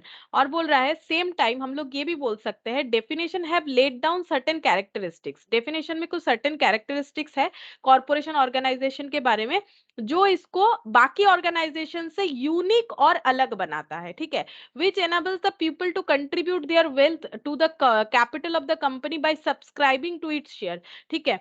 अब ये जो कंपनी ऑर्गेनाइजेशन है, ये क्या कर रहा है, ये बाकी लोगों को इस चीज के लिए एनाबल कर सकता है कि लोग उनके बिजनेस में, प्रोजेक्ट में पैसा लगाए, ठीक है, और क्या बन जाए, कंपनी के share holder. And and appointing elected representatives to carry out the business. और ये शेयर होल्डर्स जो है, जो शेयर को होल्ड कर रहे हैं, इनके पास इलेक्ट करने का भी जो है एक ऑप्शन आ जाता है कि बिजनेस को रिप्रेजेंट कौन करेगा, उनको ये इलेक्ट कर सकते हैं, यानी बोर्ड ऑफ डायरेक्टर को। क्यों? देखो, शेयर कोई भी खरीद सकता है। मान लो एक कंपनी मुंबई में है, ठीक है, हम उसका भी शेयर खरीद सकते हैं, लेकिन मेरे लिए पॉसिबल नहीं है। हम मान रहे हैं मैंने कंपनी के शेयर में पैसा लगाए, हम कंपनी के ओनर है, ये कौन बोल रहा है? मुझे लॉ बोल रहा है कि हाँ तुम कंपनी के ओनर हो क्योंकि तुमने कंपनी में पैसा लगाया। लेकिन मेरे लिए यहाँ से बैठ के, कोलकाता से बैठ के पॉसिबल थोड़ी है हम मुंबई वाला बिजनेस को जो है मेंटेन करेंगे। मान लो वहां पर ही बिजनेस चल रहा है और कहीं पर नहीं, कोलकाता में इसका कोई ब्रांच भी नहीं है, और अगर है भी तो हम एक अलग काम करते हैं। मेरे लिए पॉसिबल नहीं है, ठीक है, मेरे लिए पॉसिबल नहीं है कि हम जा जाके कंपनी के कामों को देखें। मुझे उतना नॉलेज भी नहीं है, ठीक है। मुझे लगा प्रोजेक्ट अच्छा है, मैंने पैसा लगा दिया, ठीक है। बहुत से लोग तो दूसरे के बातों पे भी लगा देते, वो बात अलग है। मुझे लगा कि प्रोजेक्ट अच्छा है, इसका फ्यूचर है, मैंने पैसा लगा दिया। लेकिन सारे बिजनेस बिजनेस को समझ के ही पैसा लगाना चाहिए। लेकिन ए टू जेड सबको बिजनेस समझ में आने से बिजनेस कैसे करना है वो भी समझ में आ जाए, ऐसा जरूरी नहीं है। जैसे देखो, बहुत से लोग पढ़ाई में अच्छे होते हैं, लेकिन पढ़ाई में अच्छे होने से ही वो किसी और को वो चीज समझा देंगे, ऐसा जरूरी नहीं होता है, ठीक है। क्योंकि समझाने का कैपेसिटी अलग होता है। समझाने का मतलब ये नहीं कि आपको पढ़ाई में बहुत अच्छा होना पड़ेगा, आपको उस चीज का नॉलेज है तो आप ऑटोमेटिक समझा सकते हो। तो वैसे ही कि बिजनेस, अगर मुझे बिजनेस समझ में आ रहा है लेकिन हम कर नहीं पा रहे जाके क्योंकि वो मुंबई में है या फिर कुछ और रीजन है, तो हम क्या कर सकते हैं? मुझे एक रिप्रेजेंटेटिव चाहिए, मुझे इस बिजनेस को चलाने के लिए लोग चाहिए। तो क्योंकि मैंने पैसा लगाया है तो हम डिसाइड करेंगे कि मेरा ये बिजनेस कौन चलाएगा, यानी इलेक्ट बोर्ड ऑफ डायरेक्टर को कौन करेगा? शेयर होल्डर करेगा, ठीक है। वही चीज यहाँ पर बता रहा है, ये सारे फीचर्स बाकी ऑर्गेनाइजेशन से कंपनी को अलग करता है, ठीक है। अच्छा, अब देखो यहाँ पर नेक्स्ट पॉइंट में आ जाते हैं, सेलियन फीचर्स ऑफ द कंपनी। तो देखो एक एक करके हम लोग यहाँ पर देख रहे हैं। हम तुम लोगों को एक बार दिखा भी देते हैं, देखो हम लोगों ने क्या क्या पढ़ लिया अभी तक। Understand the reason of the existence and survival of company, learn the nature and types of company, ये अभी तक नहीं पढ़ा है। अब हम लोग ये पढ़ेंगे सेलियन फीचर्स ऑफ द कंपनी, ठीक है, ये आ रहा है। उसके बाद टाइप्स ऑफ कंपनी आ जाएगा, कंपनी का फीचर्स क्या क्या है। तो अभी देखो हम लोगों ने पढ़ा भी, कंपनी का फीचर्स है, कंपनी एक सेपरेट लीगल एंटिटी है, कंपनी का परपिचुअल सक्सेशन है, कंपनी के पास एक कॉमन सील होता है, वही सारी चीजों को देखो यहाँ पर दे रखा है। कंपनी, सबसे पहला बात है फीचर्स में आता है इनकॉर्पोरेटेड एसोसिएशन है, मतलब कंपनी को इनकॉर्पोरेट यानी एस्टैब्लिश्ड होना पड़ेगा किसी एक लॉ के अगेंस्ट, ठीक है। कौन सा लॉ? कंपनीज एक्ट 2013 जो अभी चल रहा है। अगर पहले एस्टैब्लिश हो रखी है तो ऑन दैट मोमेंट जो एक्ट चल रहा था उसके ऊपर एक company comes into existence through the operation of law, law के थ्रू से ही कंपनी एग्जिस्टेंस में आ सकती है। Therefore incorporation of company under the companies act is must, companies act के अंडर ही कंपनी को इनकॉर्पोरेट करना पड़ेगा ही पड़ेगा, तभी वो कंपनी होगा। Without such registration no company can came into existence, अगर हम लोग लॉ के थ्रू से अपने ऑर्गेनाइजेशन को कंपनी बोल के रजिस्टर नहीं करेंगे तो इसे कोई कंपनी नहीं मानेगा। Being created by law it is regarded as an artificial legal person, क्योंकि लॉ ने इसे बनाया है तो इसको बोला जाता है लीगल पर्सन, लेकिन ये सच का कोई पर्सन है नहीं, इसलिए इसके आगे जोड़ दिया गया आर्टिफिशियल।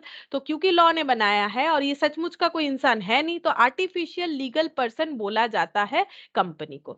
सेपरेट लीगल एंटिटी मैंने समझाया। अब यहाँ पर देखो क्या बोला है, company has a separate legal entity and is not affected by change in its membership. जैसे मैंने बोला, मान लो तुम लोग जो भी स्कूल में पढ़ रहे हो, ठीक है, या कॉलेज में पढ़ रहे हो, या फिर जो इंस्टीट्यूट में रजिस्टर्ड हो, उसमें प्रेसिडेंट बदल गया तो क्या फर्क पड़ेगा? प्रेसिडेंट बदल गया तो बदल गया, ठीक है, या फिर प्रिंसिपल बदल गया, जो भी हेड है वो बदल गया, तो क्या फर्क पड़ेगा? कोई फर्क नहीं पड़ने वाला। तुम लोगों के ऊपर इसका कोई इम्पैक्ट नहीं आएगा। तो उसी तरह से कंपनी का अगर मेंबर चेंज हो जाता है तो इससे कंपनी का जो एग्जिस्टेंस है उसमें कोई भी फर्क नहीं आने वाला। Therefore being a separate business entity A company can contract, क्योंकि कंपनी एक सेपरेट बिजनेस एंटिटी मानी जाती है तो कंपनी कॉन्ट्रैक्ट कर सकती है। जैसे मैंने बोला कि अगर हम लोग कोई कॉलेज में एडमिशन लेने जा रहे हैं तो उस पर्टिकुलर कॉलेज जिस यूनिवर्सिटी के अंडर रजिस्टर्ड है, हमारा रजिस्ट्रेशन होता है वो पर्टिकुलर यूनिवर्सिटी के अंडर, ठीक है। अगर स्कूल का होता है वो पर्टिकुलर बोर्ड के अंदर, हमारे किसी प्रिंसिपल या किसी पर्सन के साथ नहीं होता है, ठीक है। तो वही बोल रहा है, क्योंकि कंपनी को बोला जाता है सेपरेट बिजनेस एंटिटी, तो कंपनी कॉन्ट्रैक्ट कर सकती है। जैसे कभी रिलायंस में, टाटा में या फिर किसी और कंपनी में जॉब करते हो तो उस कंपनी के साथ एग्रीमेंट होता है, किसी इंसान के साथ साथ नहीं होता है। इसीलिए कंपनी कॉन्ट्रैक्ट कर सकती है, कंपनी किसी को सू कर सकती है, मतलब कंपनी किसी के अगेंस्ट में केस कर सकती है अगर किसी के साथ कुछ डिस्प्यूट हो रहा है। And be should in its incorporation name and capacity. तो कंपनी को कोई सू कर सकता है, कंपनी किसी को सू कर सकती है, ठीक है, मतलब केस दर्ज करना किसी के ऊपर, ठीक है। कंपनी कॉन्ट्रैक्ट कर सकती है लेकिन अपने नाम पे, अपने कैपेसिटी पे, ठीक है। अगर मान लो कंपनी के ऊपर किसी ने केस किया, तो एक्चुअली कंपनी के ऊपर केस होता है, ठीक है। वहां पर जो लोग हैं उनके ऊपर नहीं हो रहा है, लेकिन कोर्ट में जाएगा कौन? कंपनी तो कोई इंसान है नहीं कि चल फिर के जाएगा कोर्ट में, तो मैं जो मतलब मैनेजमेंट में है उन्हीं को जाना पड़ेगा। लेकिन केस किसके नाम पे दर्ज हुआ है? कंपनी के नाम पे। तो कंपनी एक आर्टिफिशियल लीगल पर्सन है, ठीक है, और ये बिजनेस से सेपरेट है। तो इसीलिए कंपनी के ऊपर केस हो सकता है, कंपनी किसी के ऊपर केस कर सकती है अपने नाम पे, अपने कैपेसिटी के दम पे, ठीक है। लेकिन वो पॉइंट भी याद रखो कि अगर फ्रॉड करेगी कंपनी, तब फिर कंपनी और कंपनी के मेंबर को अलग नहीं माना जाएगा। लेकिन नॉर्मली ये सेपरेट लीगल एंटिटी है। फिर परपिचुअल सक्सेशन, ये भी मैंने तुम लोग को बताया। Since company has existence independent of its member, it continues to be in the existence despite the death, insolvency of और चेंज ऑफ मेंबर। अगर कोई मेंबर चेंज हो जाता है, ठीक है, अगर कोई मेंबर इंसॉल्वेंट हो जाता है, अगर कोई मेंबर का डेथ हो जाता है, तो कोई फर्क नहीं पड़ता है, कंपनी अपना चलता ही जाएगा, चलता ही जाएगा। इसको बोलते हैं परपिचुअल सक्सेशन। किसी का डेथ हो गया, हो सकता है, ऐसा कोई बड़ा बात नहीं है कि कोई इंसॉल्वेंट हो गया मेंबर, तो क्या हुआ, वो आगे पैसा नहीं देगा, इंसॉल्वेंट हो गया तो वो आगे से पार्टिसिपेट नहीं करेगा, ठीक है, नहीं कर पाएगा। अगर मेंबर चेंज हो गया, जैसे मान लो मैंने कोई कंपनी का शेयर खरीदा, आज मैंने मान लो आईसीआईसीआई का शेयर खरीदा, ठीक है, और उसके बाद या फिर मान लो किसी और कंपनी का, ठीक है, मैंने शेयर खरीदा, फिर नेक्स्ट दिन बेच दिया, तो क्या उससे कंपनी को कोई फर्क पड़ेगा? कुछ फर्क नहीं पड़ने वाला, क्योंकि कौन मेंबर हो रहा है नहीं हो रहा है इससे कंपनी को कोई लेना देना नहीं है, कंपनी अपना चलता जाएगा। हाँ, कंपनी कब बंद हो सकता है? अगर कंपनी को ऐसा लग रहा है हम आगे बिजनेस नहीं चला सकते हैं, तब कंपनी बंद हो सकता है। कॉमन सील देखो, कॉमन सील के बारे में भी मैंने क्या बोला था, company is not a natural person, company कोई नेचुरल पर्सन नहीं है, आर्टिफिशियल लीगल पर्सन है। Therefore it cannot sign the documents in the manner as a natural person would do. जैसे मैंने बोला कि हम लोग साइन कर देंगे, बट कंपनी बेचारा कैसे साइन करेगा? तब इनके पास क्या है? कॉमन सील है, ठीक है। बोल रहा है in order to enable the company to sign its document, company को भी ऐसे कुछ करे ताकि वो भी बेचारा साइन कर पाए। अब उसका हाथ पैर तो है नहीं साइन करेगा, उसके बिहाफ में कौन साइन करेगा? मेंबर, ठीक है, बोर्ड ऑफ मेंबर। तो क्या हो रहा है, बोल रहा है it is provided that a legal tool, एक legal tool called common seal, seal होता है ना, मतलब इंक रहता है लगा हुआ, और एक जो है ऐसा ऐसा रहता है ना, ऐसे स्टैम्प वगैरह, ठीक है, यहाँ पर नाम लिखा रहता है, उसको क्या कर दिया जाता है, मतलब जिसको बोलते हैं छाप, ठीक है, छाप लगा दिया जाता है, कॉमन सील होता है। इसको यूज करके कंपनी का नाम लिखा हुआ रहेगा और कॉमन सील लगा दिया जाता है। The common seal is affixed on all document by the person authorised to do so. अब कंपनी खुद तो देखो, कॉमन सील तो इंसान ने जनरेट कर दिया, बट वो सील भी तो ये कंपनी खुद नहीं लगा सकता है, तो लगाएगा कौन? जिसके पास ऑथोरिटी है उसको लगाने का, वो पर्सन लगाएगा, ठीक है। So who in turn put is his signature for and on behalf of the company, जो कंपनी के बिहाफ में वो सील यूज करेगा, उसका एक ऑथोरिटी रहेगा, जो ऑथराइज्ड पर्सन होगा वही कर सकता है। Companies act 2013 required common seal to be affixed on certain documents. Companies act 2013 क्या बोल रहा है? कंपनीज एक्ट 2013 बोल रहा है कॉमन सील हमें एफिक्स्ड करना पड़ेगा कुछ सर्टेन डॉक्यूमेंट्स पे। जैसे देखो, सच बिल्स ऑफ एक्सचेंज, अगर कंपनी कोई बिल्स ऑफ एक्सचेंज ड्रॉ कर रही है तो उस पे सील लगाना जरूरी है। शेयर सर्टिफिकेट इशू कर रही है तो सील, कॉमन सील का यूज करना पड़ेगा। Now the use of common seal has been made optional, जैसे मैंने पहले से ही बोला था, आज के डेट पे ये अब मैंडेटरी नहीं रहा, कॉमन सील को ऑप्शनल कर दिया गया है। तो इसके बदले क्या होगा फिर? क्या किया गया है? बोल रहा है कि all such documents which required affixing the common seal may now instead be signed by two directors. बोल रहा है कॉमन सील लगाने के जगह अभी नया रूल्स लाया क्या गया है कंपनीज एक्ट 2013 के हिसाब से, अगर आपके पास कॉमन सील नहीं है आपके कंपनी का, कोई बात नहीं, अगर कंपनी के दो डायरेक्टर, ठीक है, या फिर एक डायरेक्टर और एक कंपनी सेक्रेटरी, ठीक है, और ये, ठीक है, अगर कॉमन सील नहीं है तो फिर कैसे वैलिड करेंगे एग्रीमेंट को? बोल रहा है कंपनी का कोई भी दो डायरेक्टर या फिर एक डायरेक्टर और एक कंपनी सेक्रेटरी, इन ये अगर साइन कर दे, या तो ये या तो ये अगर साइन कर दे, तो वो इक्विवेलेंट टू कॉमन सील माना जाएगा, मतलब ये मानेंगे कि कंपनी ने ही किया है, ठीक है। फिर देखो यहाँ पर नेक्स्ट क्या आ गया, लिमिटेड लाइबिलिटी। जो मैंने पॉइंट वहां पर छोड़ा था, मैंने बोला ना लिमिटेड लाइबिलिटी तुम लोगों को नीचे भी मिलेगा। लिमिटेड लाइबिलिटी क्या होता है? लिमिटेड लाइबिलिटी का मतलब देखो क्या बोल रहा है यहाँ पर, the liability of every shareholder of a company is limited to the amount he has agreed to pay to the company on the on the shares allotted to him. If such shares are fully paid up, he is subject to no further liability. मतलब liability का मतलब क्या होता है? Liability का मतलब obligations. अगर हमें किसी को कुछ पे करना है उसे बोला जाता है liability.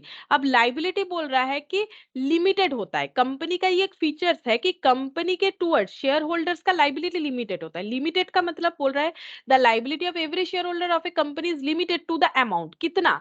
To the amount he has agreed to pay to the company on the shares allotted to him। मतलब जब कंपनी शेयर इशू कर रही है मार्केट में, शेयर इशू मतलब मुझे पैसा दो और मेरे कंपनी का शेयर होल्डर बन जाओ, तो कौन कितना पैसा देगा? जिसका जो मर्जी आया देगा। कोई 1 रुपया देगा, कोई 1 करोड़ देगा, ऐसा नहीं होता है। ठीक है, क्या होता है, कंपनी अपने हिस्सेदारी का एक कॉस्ट डिसाइड करती है। ठीक है, कि कम से कम मेरे कंपनी के एक हिस्सेदारी के लिए, एक शेयर होल्ड करने के लिए, एक हिस्सेदार होने के लिए आपको 10 रुपए देना पड़ेगा। ऐसा मान लो एग्जाम्पल कि कंपनी ने ऐसा डिसाइड किया है, अगर आप एक शेयर होल्ड करना चाहते हो, मतलब एक हिस्सा लेना चाहते हो, तो आपको 10 रुपए देना पड़ेगा। इस हिसाब से अगर आप 10 शेयर होल्ड लोगे तो आपको 10 × 10 कितना देना पड़ेगा? 100 रुपए देना पड़ेगा। ठीक है, तो इस तरह से कंपनी जो है एक रेट फिक्स्ड कर देती है और उसके हिसाब से हमारे कैपेसिटी के हिसाब से हम लोग कंपनी को पैसा देंगे। एक शेयर होल्डिंग के लिए 10 रुपए।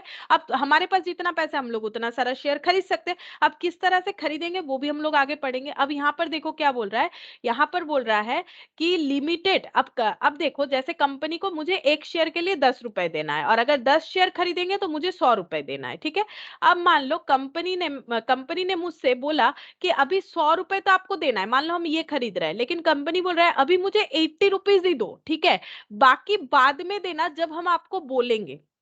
कंपनी बोल सकता है कि आपने 10 शेयर खरीदने का सोचा है तो आपको मुझे 100 रुपए देना पड़ेगा, लेकिन आप मुझे अभी ना पूरा 100 मत दो, आप मुझे भी 80 रुपीज ही दो, बाकी 20 तब दो जब हम मांगेंगे। तो ये जो 80 रुपीज है इसे बोला जाता है पेड अप कैपिटल। ठीक है, पेड अप कैपिटल। कैपिटल क्यों? कंपनी तो पूंजी ही बना रही है, कंपनी के लिए बहुत ज्यादा पैसे का जरूरत है। ठीक है, तो कंपनी पैसा पब्लिक से जुगाड़ कर रही है, तो वो हो गया कैपिटल। जिस पैसे से बिजनेस स्टार्ट होगा वो कैपिटल।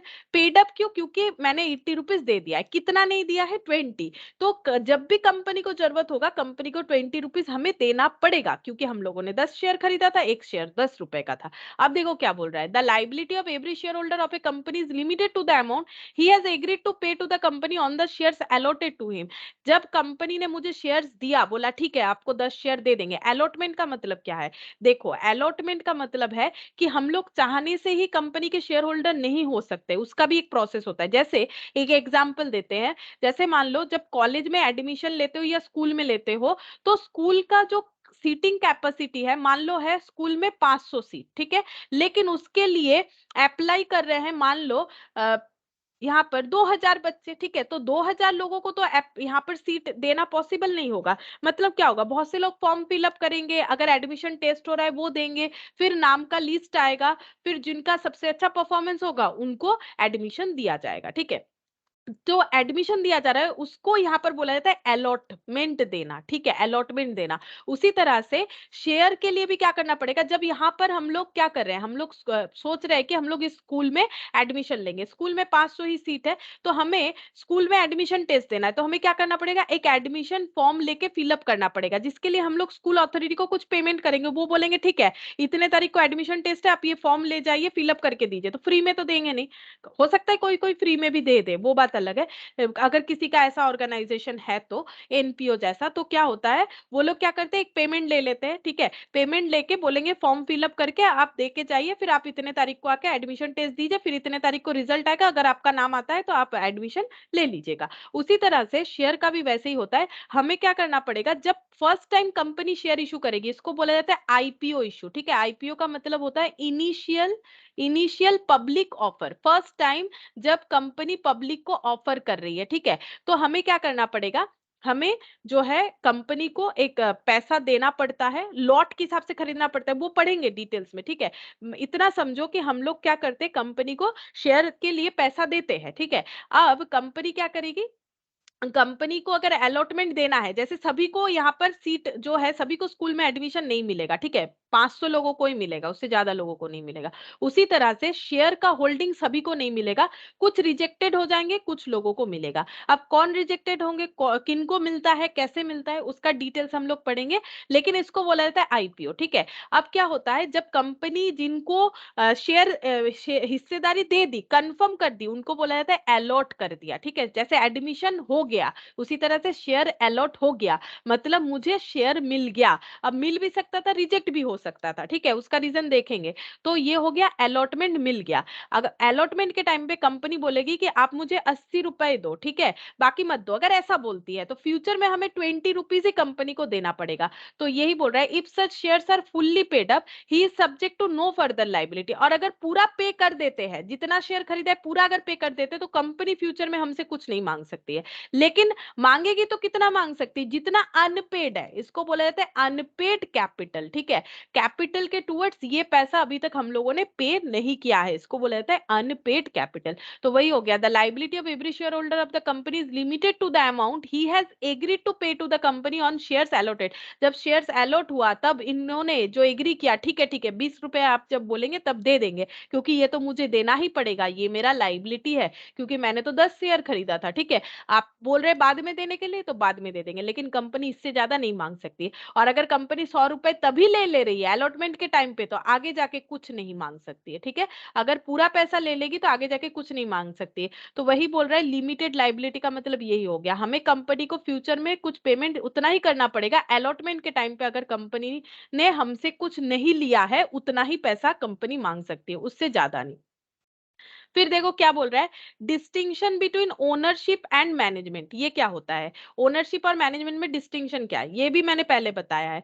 ओनरशिप का मतलब है जो शेयर होल्डर के पास है, ठीक है। मैनेजमेंट का मतलब है शेयर होल्डर ने जिनको इलेक्ट कर दिया है, मतलब इलेक्ट करके जो है बिजनेस को चलाने के लिए बोल रहा है। जैसे देखो, हम लोग अपना टैक्स का पैसा वैसा देते हैं, ठीक है, हम लोग सरकार को टैक्स का पैसा देते हैं, लेकिन हम लोग जाके उस टैक्स के पैसे से कहीं पर जरूरत का स्कूल बना दे, रोड बना दे, ब्रिज बना दे, ये हमारे लिए पॉसिबल नहीं है। इसीलिए हम लोगों ने किनको इलेक्ट किया है, जो भी पॉलिटिशियंस है, मतलब जैसे कि हर एक पोस्ट होता है, सीएम होता है, पीएम होता है, तो ये सब चीज हम लोगों ने इलेक्ट किया है, ठीक है। तो वो चला रहे हैं ना, हमारे लिए पॉसिबल नहीं है। जस्ट लाइक दैट, कंपनी को चलाना जो है वो शेयर होल्डर के लिए पॉसिबल नहीं है, इसके लिए मैनेजमेंट बनाते हैं वो इलेक्ट करके। क्या बोल रहा है, since the number of share holder is very large and may be distributed at different geographical location, जैसे मैंने बोला कि शेयर होल्डर अलग अलग लोग हैं जिनको हम लोग पहचानते भी नहीं है। हम कोलकाता में बैठ के खरीद रहे हैं, कोई दिल्ली में बैठ के शेयर खरीद रहा है, कोई कहीं और कोई कहीं और, ठीक है। और कौन किसको जानता है, कोई किसको नहीं जानता है, कोई किसको जान भी सकता है, ठीक है। तो उससे क्या फर्क पड़ेगा, बोल रहे हैं since the number of share holder is very large, बहुत सारे लोग शेयर होल्डर हो सकते हैं एक कंपनी के, एंड वो अलग अलग जगह पे लोकेटेड है, it becomes difficult for them to carry on the operation of the management of the company on day to day basis. Day to day basis वो बिजनेस कैसे ऑपरेट करेंगे, अलग अलग लोग, ठीक है, अगर जान पहचान के भी है, सबका टाइम मैनेज एक होगा नहीं होगा, बिजनेस चला लेंगे, ऐसा पॉसिबल तो है नहीं।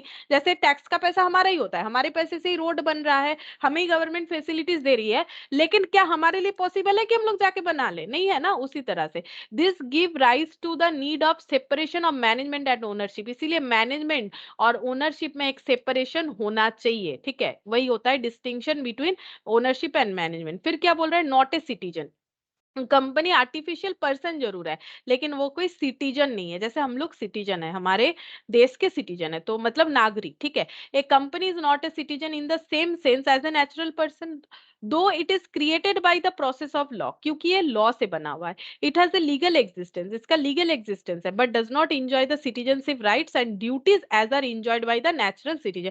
मतलब ऐसा नहीं है कि कंपनी को वोट देने जाना पड़ेगा, ठीक है, इसका कोई वोटिंग राइट्स वाइट्स होता नहीं है, ऐसा नहीं होता है कि कंपनी, जैसे मैंने बोला कि कंपनी के नाम पे केस हो सकता है, कंपनी किसी को केस सू कर सकती है, तो कोई ऐसा मत सोच लो कि कंपनी जाके वोट भी दे सकती है, ऐसा नहीं होता है, ठीक है, क्योंकि उससे सिटीजन काउंट नहीं किया जाता है, वो कोई सिटीजन नहीं है। ट्रांसफरेबिलिटी ऑफ शेयर, ये क्या बोल रहा है? बोल रहा है कि the capital is contributed bye the share holder through the subscription of share, share को सब्सक्राइब करना, यहाँ पर लैंग्वेज यूज होता है सब्सक्राइब, जैसे तुम लोग चैनल सब्सक्राइब करते हो यूट्यूब वगैरह में, उसी तरह से अगर हम लोग किसी कंपनी का शेयर खरीद रहे हैं तो हम लोग बोल सकते हैं हम लोगों ने उनका शेयर को सब्सक्राइब किया, ठीक है। सब्सक्राइब करने के थ्रू से हम लोगों ने बिजनेस में, उस बिजनेस में कैपिटल डाला। Such shares are transferable by its member except in case of private limited company, बोल रहा है ऐसे शेयर ट्रांसफरेबल है। इसका मतलब हम अगर अपना शेयर बेच रहे हैं तो कोई और खरीद लेगा, ठीक है, अगर कोई और खरीद रहा है तो हो गया ना ट्रांसफर, मेरा शेयर किसी और के पास ट्रांसफर हो गया। लेकिन बोल रहा है ये हो सकता है, ये ट्रांसफरेबल पॉसिबल है, लेकिन प्राइवेट लिमिटेड कंपनी में ये पॉसिबल नहीं है। अब इसके लिए देखो, प्राइवेट लिमिटेड कंपनी पता होना चाहिए, तभी तुम लोग समझ पाओगे कि ये क्या हो रहा है। तो यहाँ पर इतना पहले समझते हैं कि शेयर ट्रांसफर हो सकता है, बट प्राइवेट कंपनी का नहीं हो सकता है। लेकिन ये प्राइवेट कंपनी है क्या, ये देखो नीचे आ रहा है टाइप्स ऑफ कंपनीज, वहां पर पढ़ लेंगे प्राइवेट कंपनी है क्या। अभी इतना दिमाग में रखो कि transferability of share private company नहीं कर सकती है, which may have certain restriction on such transferability, क्योंकि इनका कुछ रेस्ट्रिक्शन है ट्रांसफरेबिलिटी को लेके, ठीक है। फिर देखो क्या बोल रहा है, मेंटेनेंस ऑफ बुक, हर एक कंपनी को क्या करना पड़ेगा, एक अपना बुक्स ऑफ अकाउंट्स मेंटेन करना पड़ेगा। क्या बोल रहा है देखो, a limited company is required by law to keep a prescribed set of accounts books and any failure in this regard attracts penalties, बोल रहा है कि हर एक कंपनी को क्या करना पड़ेगा, ये लॉ बता रखा है कि इनको अपना books of accounts, books of accounts मतलब अकाउंट, हर एक ट्रांजैक्शन, हर एक डिटेल्स, क्या क्या कंपनी कर रही है, सारी चीजों का डिटेल्स होना चाहिए। अगर कंपनी रखने में फेलियर होती है तो उनको पेनल्टी चार्ज किया जाएगा, क्योंकि आप दूसरे का पैसा लगा के बिजनेस कर रहे हो तो आपके पास सारा डिटेल्स होना चाहिए, ठीक है। तो ये मैंडेटरी है कि आपको डिटेल्स रखना पड़ेगा। जैसे कभी सोल प्रोप्राइटर का, उनके पास जाओगे ना तो उनका उतना बुक्स ऑफ अकाउंट्स नहीं होगा, वो उतना नहीं बता सकते हैं। वो एक्चुअली मेंटेन करते हैं सिंगल एंट्री बेसिस पे, सिंगल एंट्री मतलब वो तो डबल एंट्री भी नहीं करते, उनको उतना नॉलेज कहाँ है, ठीक है। लेकिन कंपनी बना रहे हो तो आपको हर एक चीज का नॉलेज रखना पड़ेगा। आप ऐसा नहीं बोल सकते कि मेरे पास इस चीज का डिटेल्स नहीं, उस चीज का डिटेल्स नहीं, नहीं चलेगा। अगर ऐसा होता है तो आपके ऊपर पेनल्टी लगेगा। फिर बोल रहे हैं पीरियोडिक ऑडिट। अब ये ऑडिट क्या होता है, ऑडिट कौन कर सकते हैं, पहले ये सुनो। जो प्रैक्टिस चार्टर्ड होते हैं, प्रैक्टिस चार्टर्ड मतलब जिनके पास सीए, मतलब जिन्होंने सीए पास किया है, जिनके पास चार्टर्ड अकाउंटेंसी का डिग्री है, और जो मतलब प्रैक्टिस चार्टर्ड है, ठीक है। प्रैक्टिस चार्टर्ड मतलब सिर्फ डिग्री नहीं है, उन्होंने किसी फर्म में प्रैक्टिस किया है, तब जाके उनके पास ऑथोरिटी आता है, वो ऑडिट कर सकते हैं। ऑडिट का मतलब होता है चेक करना। क्या चेक करना, कि जो मतलब जो भी फाइनेंशियल रिपोर्ट्स कंपनी ने प्रेजेंट किया है, वो सारा रिपोर्ट्स जो है वो ट्रू एंड फेयर व्यू दिखा रहा है। ट्रू एंड फेयर व्यू का मतलब जो भी फॉलो करना चाहिए था कंपनी को लीगली, ठीक है, सारी चीजों को कंपनी ने सही सही फॉलो किया है, कुछ भी गलत सलत नहीं किया है। अगर सही किया है तो ऑडिटर बोलेगा ठीक है, अगर नहीं किया है बोलेगा ठीक नहीं है, लेकिन वो ये नहीं बोलेगा कि आप सुधारो इस चीज को, ठीक है। वो सिर्फ सही है तो वो जो है एक क्लियर रिपोर्ट देगा, और अगर उसको गड़बड़ लगेगा तो वो क्वालिफाइड रिपोर्ट देगा, ठीक है। तो ऑडिट कौन करेगा, ये मैंने बता दिया। ऑडिटर का काम क्या है, ऑडिटर का काम है जाके चेक करना कि जो फाइनेंशियल स्टेटमेंट बना हुआ है वो ट्रू एंड फेयर व्यू दिखा रहा है कि नहीं दिखा रहा है। अगर दिखा रहा है तो वो क्लियर रिपोर्ट देगा, नहीं दिखा रहा है तो वो क्वालिफाइड रिपोर्ट देगा, बट और कुछ नहीं बोलेगा, ठीक है।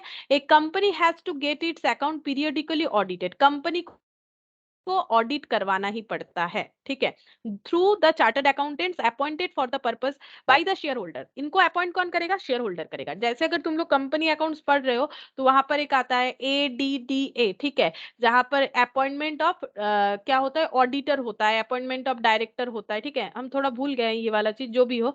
तो यहाँ पर क्या होता है, अपॉइंट करना पड़ता है किसको, अपॉइंट करना पड़ेगा ऑडिटर को, ताकि ऑडिट हो सके हमारा जो फाइनेंशियल स्टेटमेंट है। और कौन अपॉइंट करेगा ऑडिटर को, share holder, on the recommendation of board of director, ठीक है। बोर्ड ऑफ डायरेक्टर और शेयर होल्डर ये दोनों मिलके जो है ऑडिटर को चूज करके मतलब ऑडिट करवाएंगे। ये करना जरूरी है ताकि कंपनी कुछ गलत तो नहीं कर रहा है, मतलब मैनेजमेंट कुछ गलत तो नहीं कर रहा है, क्योंकि मैनेजमेंट और ओनरशिप अलग है, ठीक है। पैसा किसी और का लगा हुआ है, बिजनेस कोई और चला रहा है, ठीक है। तो फिर बोल रहा है right of access to information, कंपनी का इंफॉर्मेशन को एक्सेस करने का राइट किनका है, ठीक है। बोल रहा है देखो, the right of share holder of company to inspect its books of accounts. Share holders के पास राइट्स यानी अधिकार है कि वो कंपनी का सारे बुक्स ऑफ अकाउंट्स को इंस्पेक्ट यानी चेक कर सके, with the exception of books open for inspection under the statute is governed by the article of association, ठीक है। और अगर आर्टिकल ऑफ एसोसिएशन में लिखा हुआ है कुछ एक्सेप्शनल बुक्स भी अगर चाहे तो शेयर होल्डर उसे इंस्पेक्ट कर सकता है, ठीक है। The share holder have a right to seek information from the director by participating in the meeting of the company and through the periodic report. Share holder जब चाहेगा वो मीटिंग में पार्टिसिपेट करके जो भी डायरेक्टर है उनसे इंफॉर्मेशन को जुगाड़ करने का कोशिश करेगा, उसे जो भी इंफॉर्मेशन चाहिए होगा वो पूछताछ करेगा और पीरियोडिक रिपोर्ट का भी डिमांड करेगा, क्योंकि भाई शेयर होल्डर का इंटरेस्ट तो होगा ही, उसने पैसा जो लगा रखा है बिजनेस में, ठीक है। तो शेयर होल्डर्स के पास ये राइट है। तो right of access to information, information को एक्सेस करने का राइट्स है शेयर होल्डर्स के पास। सारी चीजों को वो इंस्पेक्ट कर सकता है, कुछ एक्सेप्शनल बुक्स को भी कर सकता है अगर आर्टिकल ऑफ एसोसिएशन में लिखा हुआ है, ठीक है। अब ये आर्टिकल ऑफ एसोसिएशन क्या होता है, कंपनी का जो डिटेल्स जहां लिखा हुआ रहता है उसको बोलते हैं आर्टिकल ऑफ एसोसिएशन, ठीक है। और एक मेमोरेंडम ऑफ एसोसिएशन भी होता है, दो जगह पे कंपनी का अलग अलग तरीके का डिटेल्स होता है, तो ये हम लोग डिटेल्स में देखेंगे। तो आर्टिकल ऑफ एसोसिएशन में अगर लिखा हुआ है कि एक्सेप्शनल बुक्स को भी शेयर होल्डर्स चाहे तो इंस्पेक्ट कर सकता है तो कर सकता है, ठीक है। और कम शेयर होल्डर को जब भी जरूरत होगा वो मीटिंग अटेंड कर सकते हैं अपने हिसाब से, डायरेक्टर को पूछताछ कर सकते हैं, जो भी इंफॉर्मेशन का जरूरत है उसे जुगाड़ कर सकते हैं, रिपोर्ट दिखाने के लिए बोल सकते हैं, ठीक है। ये हो गया हम लोग का फीचर्स ऑफ कंपनी। अब हम लोग देखते हैं टाइप्स ऑफ कंपनी। सबसे पहले आया गवर्नमेंट कंपनी। गवर्नमेंट कंपनी क्या होता है, अकॉर्डिंग टू सेक्शन 2 सबसेक्शन 45, ठीक है। अब सेक्शन याद रखते हो तो अच्छा बात है, ठीक है, रखना चाहिए। अगर भूल जाते हो तो गलत नहीं लिखना है कभी भी, ठीक है।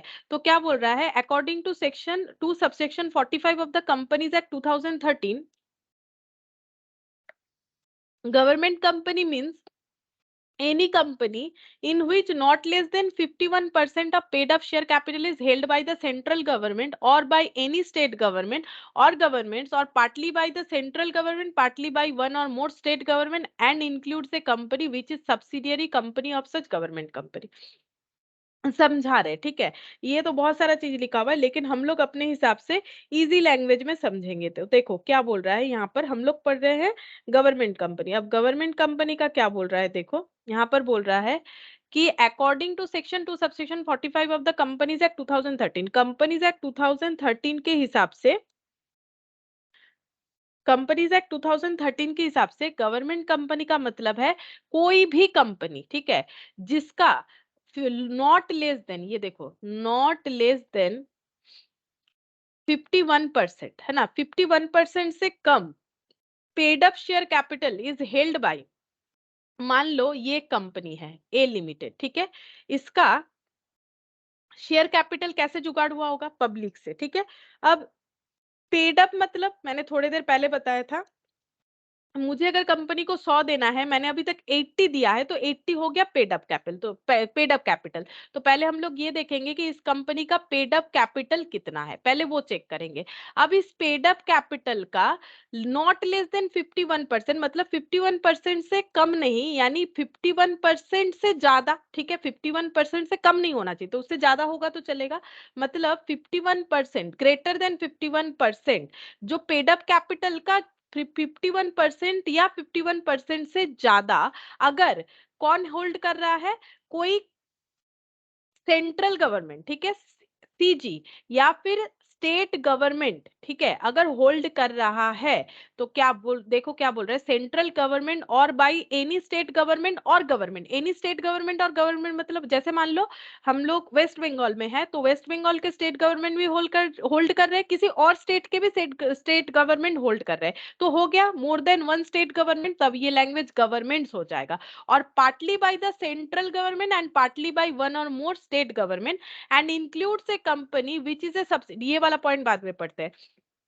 तो गवर्नमेंट कंपनी कौन हुआ, अगर कोई एक कंपनी है जिसका पेड अप कैपिटल का 51% से ज्यादा सेंट्रल या स्टेट या मोर देन वन स्टेट होल्ड कर रहा है पेड अप कैपिटल, मतलब इन्होंने इनके बिजनेस में जो पैसा लगाया है उसका वैल्यू अगर 51% है। होल्ड करने का मतलब क्या है, इस कंपनी में सेंट्रल गवर्नमेंट का पैसा जुड़ा हुआ है, मतलब उन्होंने पैसा लगाया है, या कोई स्टेट गवर्नमेंट का, या फिर 2-3 स्टेट गवर्नमेंट का पैसा जुड़ा हुआ है, लेकिन वो पैसा कितना होना चाहिए, अगर वो पैसे का अमाउंट 51% से ज्यादा हो रहा है, या फिर जिसको बोलते हैं नॉट लेस देन 51% हो रहा है, ठीक है, तो ऐसे कंपनी को हम लोग बोलेंगे गवर्नमेंट कंपनी। तो इसको भी हम लोग क्या बोलेंगे, देन इसको भी हम लोग बोलेंगे गवर्नमेंट कंपनी बोलेंगे, ए लिमिटेड को भी गवर्नमेंट कंपनी बोलेंगे, ठीक है, वही चीज बोल रहा है। फिर से देख लो, government company means a company in which not less than 51% of the paid up share capital is held by central government or by any state government or governments, or partly by the CG मतलब central government and partly by one or more state government,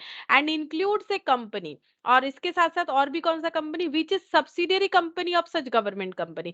अब इस company को government company बोलेंगे क्योंकि central या state या फिर दोनों ही कुछ कुछ अमाउंट मिला के 51% से ज्यादा यहाँ पर पैसा डाल रखे हैं, तो ये कंपनी गवर्नमेंट हो जाती है, ठीक है। अब इसका अगर कोई सब्सिडियरी कंपनी है, अब ये क्या होता है बताएंगे, इसका अगर कोई सब्सिडियरी कंपनी है तो वो भी गवर्नमेंट कंपनी ही कहलाएगा, ठीक है। अगर ये गवर्नमेंट कंपनी है तो ये भी गवर्नमेंट कंपनी कहलाएगा। सब्सिडियरी कंपनी का मतलब क्या है, सब्सिडियरी कंपनी का मतलब होता है, मान लो यहाँ पर ए एक कंपनी है और ये बी एक कंपनी है, अगर बी कंपनी में ए कंपनी का 50% से ज्यादा शेयर है, ठीक है, 50% से ज्यादा शेयर है, मतलब इसके पास जितना भी पेड अप कैपिटल, मान लो इसका पेड अप कैपिटल है 100 रुपए, हम सिंपल एग्जाम्पल के लिए बोल रहे हैं, तो 50% ही उसमें से ए का है, 50% से ज्यादा, मतलब मान लो यहाँ पर 60 रुपीज ए ने ही दे रखा है, ठीक है, तो ए हो जाएगा इसका पेरेंट कंपनी, ठीक है, पेरेंट कंपनी, या फिर इसको बोलते हैं होल्डिंग कंपनी हो जाएगा, और बी को बोलेंगे इसका सब्सिडियरी यानी चिल्ड्रन कंपनी, ठीक है, सब्सिडियरी कंपनी बोलेंगे, ठीक है। अब ए के पास क्या अधिकार आ जाएगा, जैसे हमारे पेरेंट्स के पास हमारा पूरा अधिकार होता है, ठीक है, वो हमें डांट भी सकते हैं, समझा भी सकते हैं, प्यार भी कर सकते हैं, ठीक है, तो उसी तरह से ये जो ए है, ए के पास अधिकार है, क्यों, क्योंकि इसने बहुत सारा पैसा यहाँ पर लगा रखा है 50% से ज्यादा, तो फिर ए बोल रहा है हम तुम्हारे पेरेंट कंपनी है, ठीक है, हम तुम्हारे पेरेंट्स की तरह है, ठीक है, तो यहाँ पर सब्सिडियरी कंपनी कौन हो गया, बी हो गया, तो ये होता है होल्डिंग सब्सिडियरी कंपनी। अब बोल रहा है कि अगर कोई कंपनी गवर्नमेंट कंपनी बन रही है, इसलिए क्योंकि सेंट्रल या स्टेट गवर्नमेंट या दोनों ने 51% से ज्यादा पैसा यहाँ पर लगाया था, तो ये भी गवर्नमेंट कंपनी बन गई, और इसका अगर कोई सब्सिडियरी कंपनी है, जैसे ये देखो, अगर ये ए का सब्सिडियरी कंपनी बी है, तो बी भी गवर्नमेंट कंपनी कहलाएगा, ये चीज हो रहा है, ठीक है, बी भी गवर्नमेंट कंपनी कहलाएगा, क्योंकि इसके पेरेंट अगर गवर्नमेंट हुए तो पेरेंट से जो चिल्ड्रन है वो भी गवर्नमेंट हो जाएंगे, ठीक है, तो ये हो जाएगा government company. Now foreign company देखो, according to section 2 subsection 42 of the companies act 2013, foreign company means any company or body of incorporation incorporated outside india, जैसे कि amazon, ठीक है, amazon देखो ये फॉरेन कंपनी है, लेकिन काम कहाँ पर कर रही है, इंडिया में कर रही है, लेकिन इसका इनकॉर्पोरेशन इंडिया का कंपनीज एक्ट 2013 को मान के नहीं किया गया है, ये फॉरेन का एक्ट मान के किया गया है, जहां से ये कंपनी का ओरिजिन है, ठीक है। तो फॉरेन कंपनी का मतलब हो जाता है कोई भी कंपनी या फिर बॉडी कॉर्पोरेट जो इंडिया के बाहर एस्टेब्लिश हुआ है, लेकिन इंडिया में इसका बिजनेस प्लेस है, has a place of business in India. अब कैसा है, वेदर बाय इटसेल्फ और थ्रू एनी एजेंट, ठीक है, मतलब हो सकता है ये कंपनी खुद ही इंडिया में अपना एक मतलब प्लेस बना के बिजनेस कर रही है, या फिर किसी एजेंट के थ्रू से कर रही है, ठीक है, मतलब इंडिया में किसी एजेंट को हायर कर लिया है और अपना काम करवा रही है, ठीक है, तो ये हो सकता है थ्रू एन एजेंट फिजिकली और थ्रू इलेक्ट्रॉनिक मोड, ठीक है। अब एजेंट के थ्रू से फिजिकली भी करवा सकती है, या फिर कुछ सॉफ्टवेयर यूज करके, इलेक्ट्रॉनिक मोड का मतलब कुछ सॉफ्टवेयर यूज करके कर रही है, conducts any business activity in India in any other manner, ठीक है, बोल रहा है कि और इंडिया में किसी भी तरह से बिजनेस एक्टिविटी को परफॉर्म किए जा रही है, इस तरह के कंपनी को बोला जाता है फॉरेन कंपनी, ठीक है। अब देखो क्या आ रहा है, प्राइवेट कंपनी, प्राइवेट कंपनी का मतलब क्या है, section 2 subsection 68 of the companies act 2013 define private company as a company which by its article, private company वो कंपनी है जिसके आर्टिकल में ये सब बोला गया है, क्या बोला गया है, restrict the right to transfer it shares, ये लोग चाहे तो इजीली अपने शेयर को ट्रांसफर नहीं कर सकते, मतलब कंपनी का शेयर इजीली सेलेबल नहीं है, ठीक है। तब वो होता है प्राइवेट कंपनी। दूसरा, accept in case of 1 person company. आज के डेट पे क्या हुआ है, 1 पर्सन कंपनी ये पहले नहीं था, कंपनीज एक्ट 2013 के अंडर आया कि एक इंसान भी चाहे तो वो कंपनी बना सकता है, ठीक है। तो except in case of 1 person company, 1 person company के अलावा limits the number of its member to 200। मतलब जो प्राइवेट कंपनी है, इनका मेंबर मतलब मैक्सिमम कितने लोग मिलने से प्राइवेट कंपनी हो सकती है, मैक्सिमम 200, ठीक है, मैक्सिमम 200। लेकिन 1 पर्सन को एक्सेप्शन क्यों बोला गया, क्योंकि 1 पर्सन कंपनी का मतलब है एक इंसान, एक लौता इंसान जो कंपनी बना रहा है, ठीक है। फिर ये जो एक इंसान से कंपनी बन रहा है वो प्राइवेट कंपनी नहीं बन सकता है, क्यों, क्योंकि प्राइवेट कंपनी के लिए क्या डिटेल्स है, प्राइवेट कंपनी के लिए बोल रहा है कि प्राइवेट कंपनी का जो मेंबर है उसका मैक्सिमम लिमिट है 200, ठीक है, मैक्सिमम लिमिट है 200। लेकिन यहाँ पर क्या बोला था कि प्राइवेट कंपनी वो कंपनी है जो अपना शेयर इजीली ट्रांसफर नहीं कर सकती। दूसरा क्या बोला, except in case of 1 person company limits the number of members to 200। बोल रहा है कि 200 से ज्यादा अगर हो जाएगा तो वो प्राइवेट कंपनी नहीं होगा। लेकिन ये बात 1 पर्सन के लिए एप्लीकेबल नहीं हुआ, क्योंकि वहां पर 200 कभी हो ही नहीं सकता है, एक ही लोग होंगे। Provided that where two or more person hold one or more shares in a company jointly, they shall for the purpose of this sub clause be treated as single member। इसका मतलब क्या है, इसके साथ साथ बोल रहा है, देखो, दैट वेयर टू और more person hold one or more shares in a company. एक कंपनी में ये 2 पर्सन है, ठीक है, और ये है ए लिमिटेड एक कंपनी, ठीक है, सपोज ये कंपनी है, ये दोनों पर्सन मिलके इस कंपनी का मान लो 5 शेयर होल्ड कर रहे हैं, ठीक है, ऐसे मैंने ड्रॉ कर दिया, 4-5 शेयर होल्ड कर रहे हैं, ठीक है। तो ज्वाइंटली होल्ड कर रहे हैं, इन्होंने ज्वाइंटली खरीद रखा है, जैसे बैंक में ज्वाइंट अकाउंट होता है ना, हम लोग अपने पेरेंट्स के साथ, ठीक है, क्या कर सकते हैं, ज्वाइंट अकाउंट ओपन कर सकते हैं, लेकिन अकाउंट तो एक ही है, उसके ओनर दो हो जाएंगे, ठीक है। जैसे मान लो अगर मैंने मेरे पेरेंट्स के साथ कोई ज्वाइंट अकाउंट ओपन कर रखा है, ठीक है, तो उसमें क्या होगा, उस अकाउंट को ऑपरेट हम भी कर पाएंगे, और मैंने अगर मम्मी मतलब मेरे माँ के साथ खोला है तो माँ भी ऑपरेट कर पाएंगी, पापा के साथ खोला है तो पापा भी ऑपरेट कर पाएंगे, ठीक है।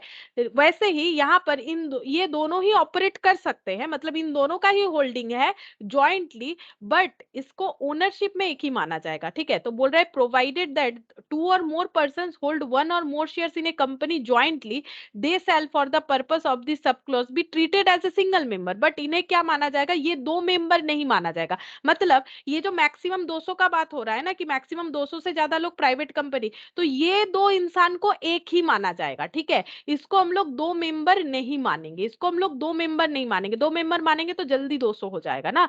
इसीलिए यहाँ पर बोल रहा है अगर ज्वाइंटली किसी ने खरीदा है, जैसे अगर ज्वाइंट अकाउंट बना हुआ है तो बैंक के पास एक ही अकाउंट ओपन हुआ है, हो सकता है उसके जो मतलब ऑपरेटर है वो दो लोग हैं, लेकिन बैंक के पास एक ही अकाउंट ओपन हुआ है, ऐसा थोड़ी है कि बैंक के पास दो अकाउंट ओपन हो गया। उसी तरह से इन्होंने मिल के खरीदा है शेयर, वो इनका मैटर है, इन्होंने क्यों मिल के खरीदा है ये इनको पता, पर्सनल मैटर है इनका।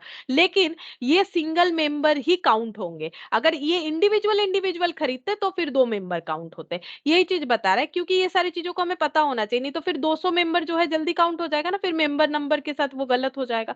इसीलिए ये होता है प्राइवेट कंपनी का फीचर्स। और भी आगे देखो प्राइवेट कंपनी के बारे में क्या बोल रहा है, प्रोवाइडेड फर्दर, फिर से बोल रहा है persons who are in employment of company, ठीक है, वो पर्सन्स जो कंपनी में काम कर रहे हैं, and persons who having been formerly in the employment of the company, या फिर कंपनी में पहले काम करते थे, where members of the company, वो कंपनी के मेंबर्स कहलाएंगे, वाइल इन दैट एम्प्लॉयमेंट, जब वो एम्प्लॉयमेंट में है, where members of the company while in the employment and have continued to be member after the employment ceased. बोल रहा है वो मेंबर ही कहलाएंगे जब उनका एम्प्लॉयमेंट खत्म हो जाएगा तब भी, shall not be included in the number of member. अच्छा, एक मिनट, सॉरी, देख लेते एक बार, शायद मैंने थोड़ा सा गलत बोल दिया। Person who having formally in the employment of company where members of the company while in the employment and have continued to be member after employment ceased. क्या बोल रहा है, अगर कोई पर्सन जो कोई कंपनी में काम कर रहा था, ठीक है, तो वो पहले कंपनी में काम कर रहा था तो वो एम्प्लॉयमेंट प्रोसेस में था, ठीक है, एम्प्लॉयमेंट ऑफ द कंपनी हो रहा था उनके लिए, where member of the company, वो साथ साथ कंपनी के शेयर भी खरीदे थे। मतलब कोई एक पर्सन जो कंपनी में काम भी कर रहा है प्राइवेट कंपनी में, ठीक है, और उसने उस कंपनी का शेयर भी खरीद रखा है जब वो एम्प्लॉयमेंट में था तब, and have continued to be member after the employment ceased, ठीक है, और उसका एम्प्लॉयमेंट पीरियड खत्म हो गया और उसने तब भी शेयर होल्ड कर रखा है, तो बोल रहा है shall not be include in the number of members, ठीक है, लेकिन उसको हम लोग कंपनी का मेंबर में काउंट नहीं करेंगे, वो एम्प्लॉय ही काउंट होगा, ठीक है। मतलब कोई एक पर्सन पहले कंपनी, कोई एक प्राइवेट कंपनी में काम भी कर रहा था, मतलब एम्प्लॉय भी था as well as share holder भी था, अब उसका एम्प्लॉयमेंट पीरियड खत्म हो गया, मतलब वो अब वो वहां पर काम नहीं कर रहा है, तब भी हम लोग उसे मेंबर काउंट नहीं करेंगे, ठीक है, ये चीज बोला जा रहा है। अच्छा, अब नेक्स्ट यहाँ पर देखो क्या बोल रहा है, third point, prohibits any invitation to the public to subscribe for any securities of the company. Private company public को ऑफर नहीं कर सकती है कि आओ मेरा शेयर खरीद लो। Share of private company are not listed in stock exchange. Private company का शेयर कभी भी स्टॉक एक्सचेंज में लिस्टेड नहीं होता है, हमेशा पब्लिक कंपनी का ही स्टॉक एक्सचेंज में लिस्टेड होता है, ठीक है। अच्छा, अब ये वाला भी थोड़ा सा बता देते हैं, पब्लिक कंपनी क्या बोल रहा है, section 2 subsection 71 of the companies act 2013 define public company as company. Public company को कैसे डिफाइन किया गया है, is not a private company. पहला बात है, जो पब्लिक कंपनी है वो प्राइवेट कंपनी नहीं है।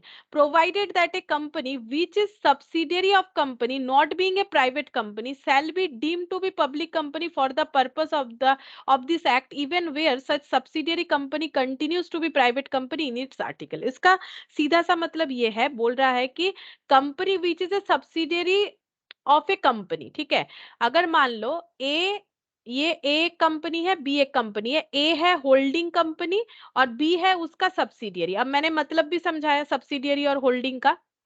अगर ए कंपनी 50% से ज्यादा पेड अप कैपिटल का हिस्सा बी में होल्ड कर रही है तो ये इसकी होल्डिंग कंपनी हो जाएगी। अब क्या बोल रहा है, a company which is subsidiary of a company, मतलब बी ए का सब्सिडियरी कंपनी है, not being a private company, but B जो है वो जिसका सब्सिडियरी कंपनी है वो बोल रहा है कि प्राइवेट कंपनी नहीं है, shall be deemed to be public company for the purpose of this act even where such subsidiary company continues to be a private company in its article। मतलब B जो सब्सिडियरी कंपनी है A का, ये एक private company है, ठीक है, लेकिन A जो है A एक पब्लिक कंपनी है, ठीक है, और A का सब्सिडियरी कंपनी है B, ठीक है, A का सब्सिडियरी कंपनी है B। तो जैसे A पब्लिक कंपनी है, B प्राइवेट कंपनी होने के बाद भी इसे हम लोग पब्लिक कंपनी मानेंगे, deemed to be public company मानेंगे, ठीक है। क्योंकि अभी थोड़ी देर पहले भी हम लोगों ने देखा था कि ए अगर कोई गवर्नमेंट कंपनी हो रहा है, कब गवर्नमेंट कंपनी होगा, अगर सीजी या एसजी यहाँ पर शेयर होल्ड कर रहे हैं 51% से ज्यादा, तो ये गवर्नमेंट कंपनी होगी, तो इसकी सब्सिडियरी कंपनी भी गवर्नमेंट कंपनी मानी जाएगी। उसी तरह से अगर ये पब्लिक कंपनी है, ये प्राइवेट कंपनी होने के बाद भी इसे deem to be public company माना जाएगा। फिर बोल रहा है company which is listed public company if it gets listed unlisted continue to be public company. मतलब अगर कोई पब्लिक कंपनी अपने आप को लिस्टेड करवा रही थी, लिस्टेड कहां पर होता है, स्टॉक मार्केट में, एनएसई या बीएसई में लिस्टेड करवा सकता है अपने आप को कोई भी पब्लिक कंपनी, लेकिन अगर वो चाहती कि अब हम इसे अनलिस्टेड करेंगे, हम स्टॉक मार्केट में लिस्टेड नहीं रहना चाहते, अगर अनलिस्टेड होना चाहती है तो भी वो पब्लिक कंपनी रहेगी, ठीक है। No minimum paid up share capital, क्या बोल रहा है, the minimum paid up share capital requirement of INR, मतलब इंडियन जो रुपीज है, 1 lakh in case of private company. तो अगर कोई प्राइवेट कंपनी बनना चाहता है तो उसको मिनिमम कितना पैसा देना पड़ेगा, 1 लाख से शुरू करना पड़ेगा, and 5 lakh in case of public company. और अगर पब्लिक कंपनी है तो मिनिमम कितना हो जाएगा, 5 लाख हो जाएगा। Has been done away with under companies act 2013, ये कंपनीज एक्ट में 2013 में बोला गया है। Accordingly no minimum paid up capital requirements will now apply for incorporation private as well as public company in India. इसके साथ साथ ये बोला जा रहा है कि no minimum paid up capital, paid up capital का कुछ भी मिनिमम रिक्वायरमेंट अभी will now apply for incorporating private as well as public company in India. अच्छा, तो ये जो है ये रूल्स अप्लाई होगा प्राइवेट और पब्लिक कंपनी के मिनिमम कैपिटल के लिए, ठीक है, ये चीज बोल रहा है। अच्छा, इसके बाद ये हमें कुछ इंफॉर्मेशन जो है थोड़ा बहुत याद रखना चाहिए। अब देखो क्या बोल रहा है, 1 पर्सन कंपनी, मतलब जब 1 पर्सन कंपनी बना रहा है, क्या बोला है देखो, section 2 subsection 62 of the companies act 2013 डिफाइन 1 पर्सन कंपनी। 1 पर्सन कंपनी इस यहाँ पर इस सेक्शन में बोला गया है as a company which has only 1 person as a member, जिसका एक ही मेंबर है, वो होता है 1 पर्सन कंपनी, ठीक है। फिर यहाँ पर बोला है स्मॉल कंपनी। देखो स्मॉल कंपनी का मतलब क्या है, section 2 subsection 85 of the companies act 2013 define small company means A company other than public company. मतलब स्मॉल कंपनी पब्लिक कंपनी कभी नहीं होगी, ये सोचो। अब इसमें स्मॉल कंपनी का क्राइटेरिया क्या है, paid up share capital of which does not exceed 50 lakh rupee or such higher amount as may be prescribed which shall not be more than 10 crore rupee। बोल रहा है कि नॉर्मली इनका जो paid up share capital है वो 50 लाख होना चाहिए, 50 लाख से ज्यादा नहीं होना चाहिए, ठीक है। मतलब हम लोग बोल सकते हैं less than equal to 50 lakh, 50 lakh या 50 लाख से कम, उससे ज्यादा नहीं होना चाहिए। अगर उससे ज्यादा हो रहा है तो वो अलग से प्रेस्क्राइब्ड होना चाहिए, और वो कितना हो सकता है, less than equal to 10 crore हो सकता है, ठीक है। मतलब नॉर्मली 50 लाख या 50 लाख से कम होना चाहिए, मतलब 50 लाख से ज्यादा नहीं होना चाहिए, नॉट एक्सीड। और अगर स्पेशल केस है, हायर अमाउंट हो सकता है लेकिन वो प्रेस्क्राइब्ड होना चाहिए अलग से, और वो higher amount max to max कितना हो सकता है, लेस देन 10 करोड़। फिर यहाँ पर क्या बोला है, turnover of which as per its last profit. अब स्मॉल कंपनी किसे बोलेंगे, ये तो पेड अप का रूल्स चला गया। और जिसका टर्नओवर, टर्नओवर मतलब सेल, अगर एक कंपनी को स्मॉल कंपनी तभी बोलेंगे जब उसका सेल कम होगा ना। अब देखो सेल क्या बोल रहा है, turnover of which per its last profit and loss account of the immediately preceding financial year does not exceed 2 crore rupee. बोल रहा है कि टर्नओवर मतलब जो इनका सेल है, ठीक है, वो कैसे चेक करेंगे, लास्ट ईयर का profit and loss account for the immediately preceding financial year, ठीक है। मतलब जस्ट अभी जो फाइनेंशियल ईयर चल रहा है उसके पहले वाले फाइनेंशियल ईयर का पीएल में चेक करेंगे, जो कि नॉट मोर देन 2 करोड़ होना चाहिए, मतलब less than equal to 2 crore. और सच हायर अमाउंट, या फिर हायर अमाउंट हो सकता है, वो प्रेस्क्राइब्ड होना चाहिए, और वो वैल्यू कितना होना चाहिए, less than equal to 100 crore rupee, ठीक है। अगर किसी कंपनी का सेल जो है वो मतलब टर्नओवर वो less than equal to 2 crore है, और स्पेशल केस में प्रेस्क्राइब्ड अगर है तो less than equal to 100 crore rupee है, तो अब हम लोग उसको स्मॉल कंपनी बोल सकते हैं। फिर क्या बोल रहा है, provided that nothing in this clause should apply to. तो इन पे क्या क्या क्लॉज अप्लाई नहीं होगा स्मॉल कंपनी पे, बोल रहा है कि एक होल्डिंग कंपनी और एक सब्सिडियरी कंपनी का क्लॉज स्मॉल कंपनी पे अप्लाई नहीं होगा। एक company registered under section 8, section 8 के अंडर जो भी कंपनी रजिस्टर्ड है वो स्मॉल कंपनी कभी नहीं हो सकती है। और कंपनी और body corporate govern by any special act, अगर कोई स्पेशल एक्ट के अंदर कोई कंपनी है, जैसे इंश्योरेंस कंपनी, ठीक है, जैसे इलेक्ट्रिसिटी कंपनी, जैसे बैंकिंग कंपनी, ये सब स्पेशल एक्ट के अंडर आता है। इनका जो फाइनेंशियल स्टेटमेंट होता है ना, ये बाकी कंपनियों की तरह नहीं बनता है, ठीक है। तो इनका जो रूल्स रेगुलेशंस है वो भी स्मॉल कंपनी पे कभी एप्लीकेबल नहीं होगा, ठीक है, कभी एप्लीकेबल नहीं होगा। अच्छा, इसके बाद यहाँ पर अभी काफी सारा बाकी है, ठीक है। तो यहाँ पर सब्सिडियरी होल्डिंग वैसे मैंने थोड़ा थोड़ा बोला है ये देख लेते हैं कितना बाकी है हम लोग का। यहाँ पर हो ही गया था लगभग, यहाँ पर हम लोग का और भी थोड़ा सा डिटेल्स है, ये देखो ये पूरा फॉर्मेट है, कैसे बनेगा नहीं बनेगा, तो नेक्स्ट दिन हम लोग ये बाकी पूरा जो है डिस्कस कर लेंगे, ठीक है। इससे हमें एक ओवरव्यू मिल जाएगा, और उसके बाद हम लोग जो है मतलब न्यूमेरिकल्स जो होता है मतलब क्वेश्चन आंसर, वो हम लोग कर सकेंगे। तो एक बार जस्ट हम देख लेते हैं, मैंने अभी कौन से पॉइंट तक कवर अप किया। मैंने यहाँ पर तुम लोग को लास्ट पढ़ाया यहाँ तक जो है 6th नंबर पॉइंट तक, ठीक है। तो तुम लोग थोड़ा सा याद रखना, हम लोगों ने स्मॉल कंपनी तक कंप्लीट किया है। नेक्स्ट सैटरडे हम लोग फिर यहाँ से लिस्टेड कंपनी से स्टार्ट करेंगे, ठीक है। और जितना कंप्लीट हो जाएगा उसके बाद नेक्स्ट हम लोग स्टार्ट करेंगे। तो आज के लिए इतना ही करते हैं।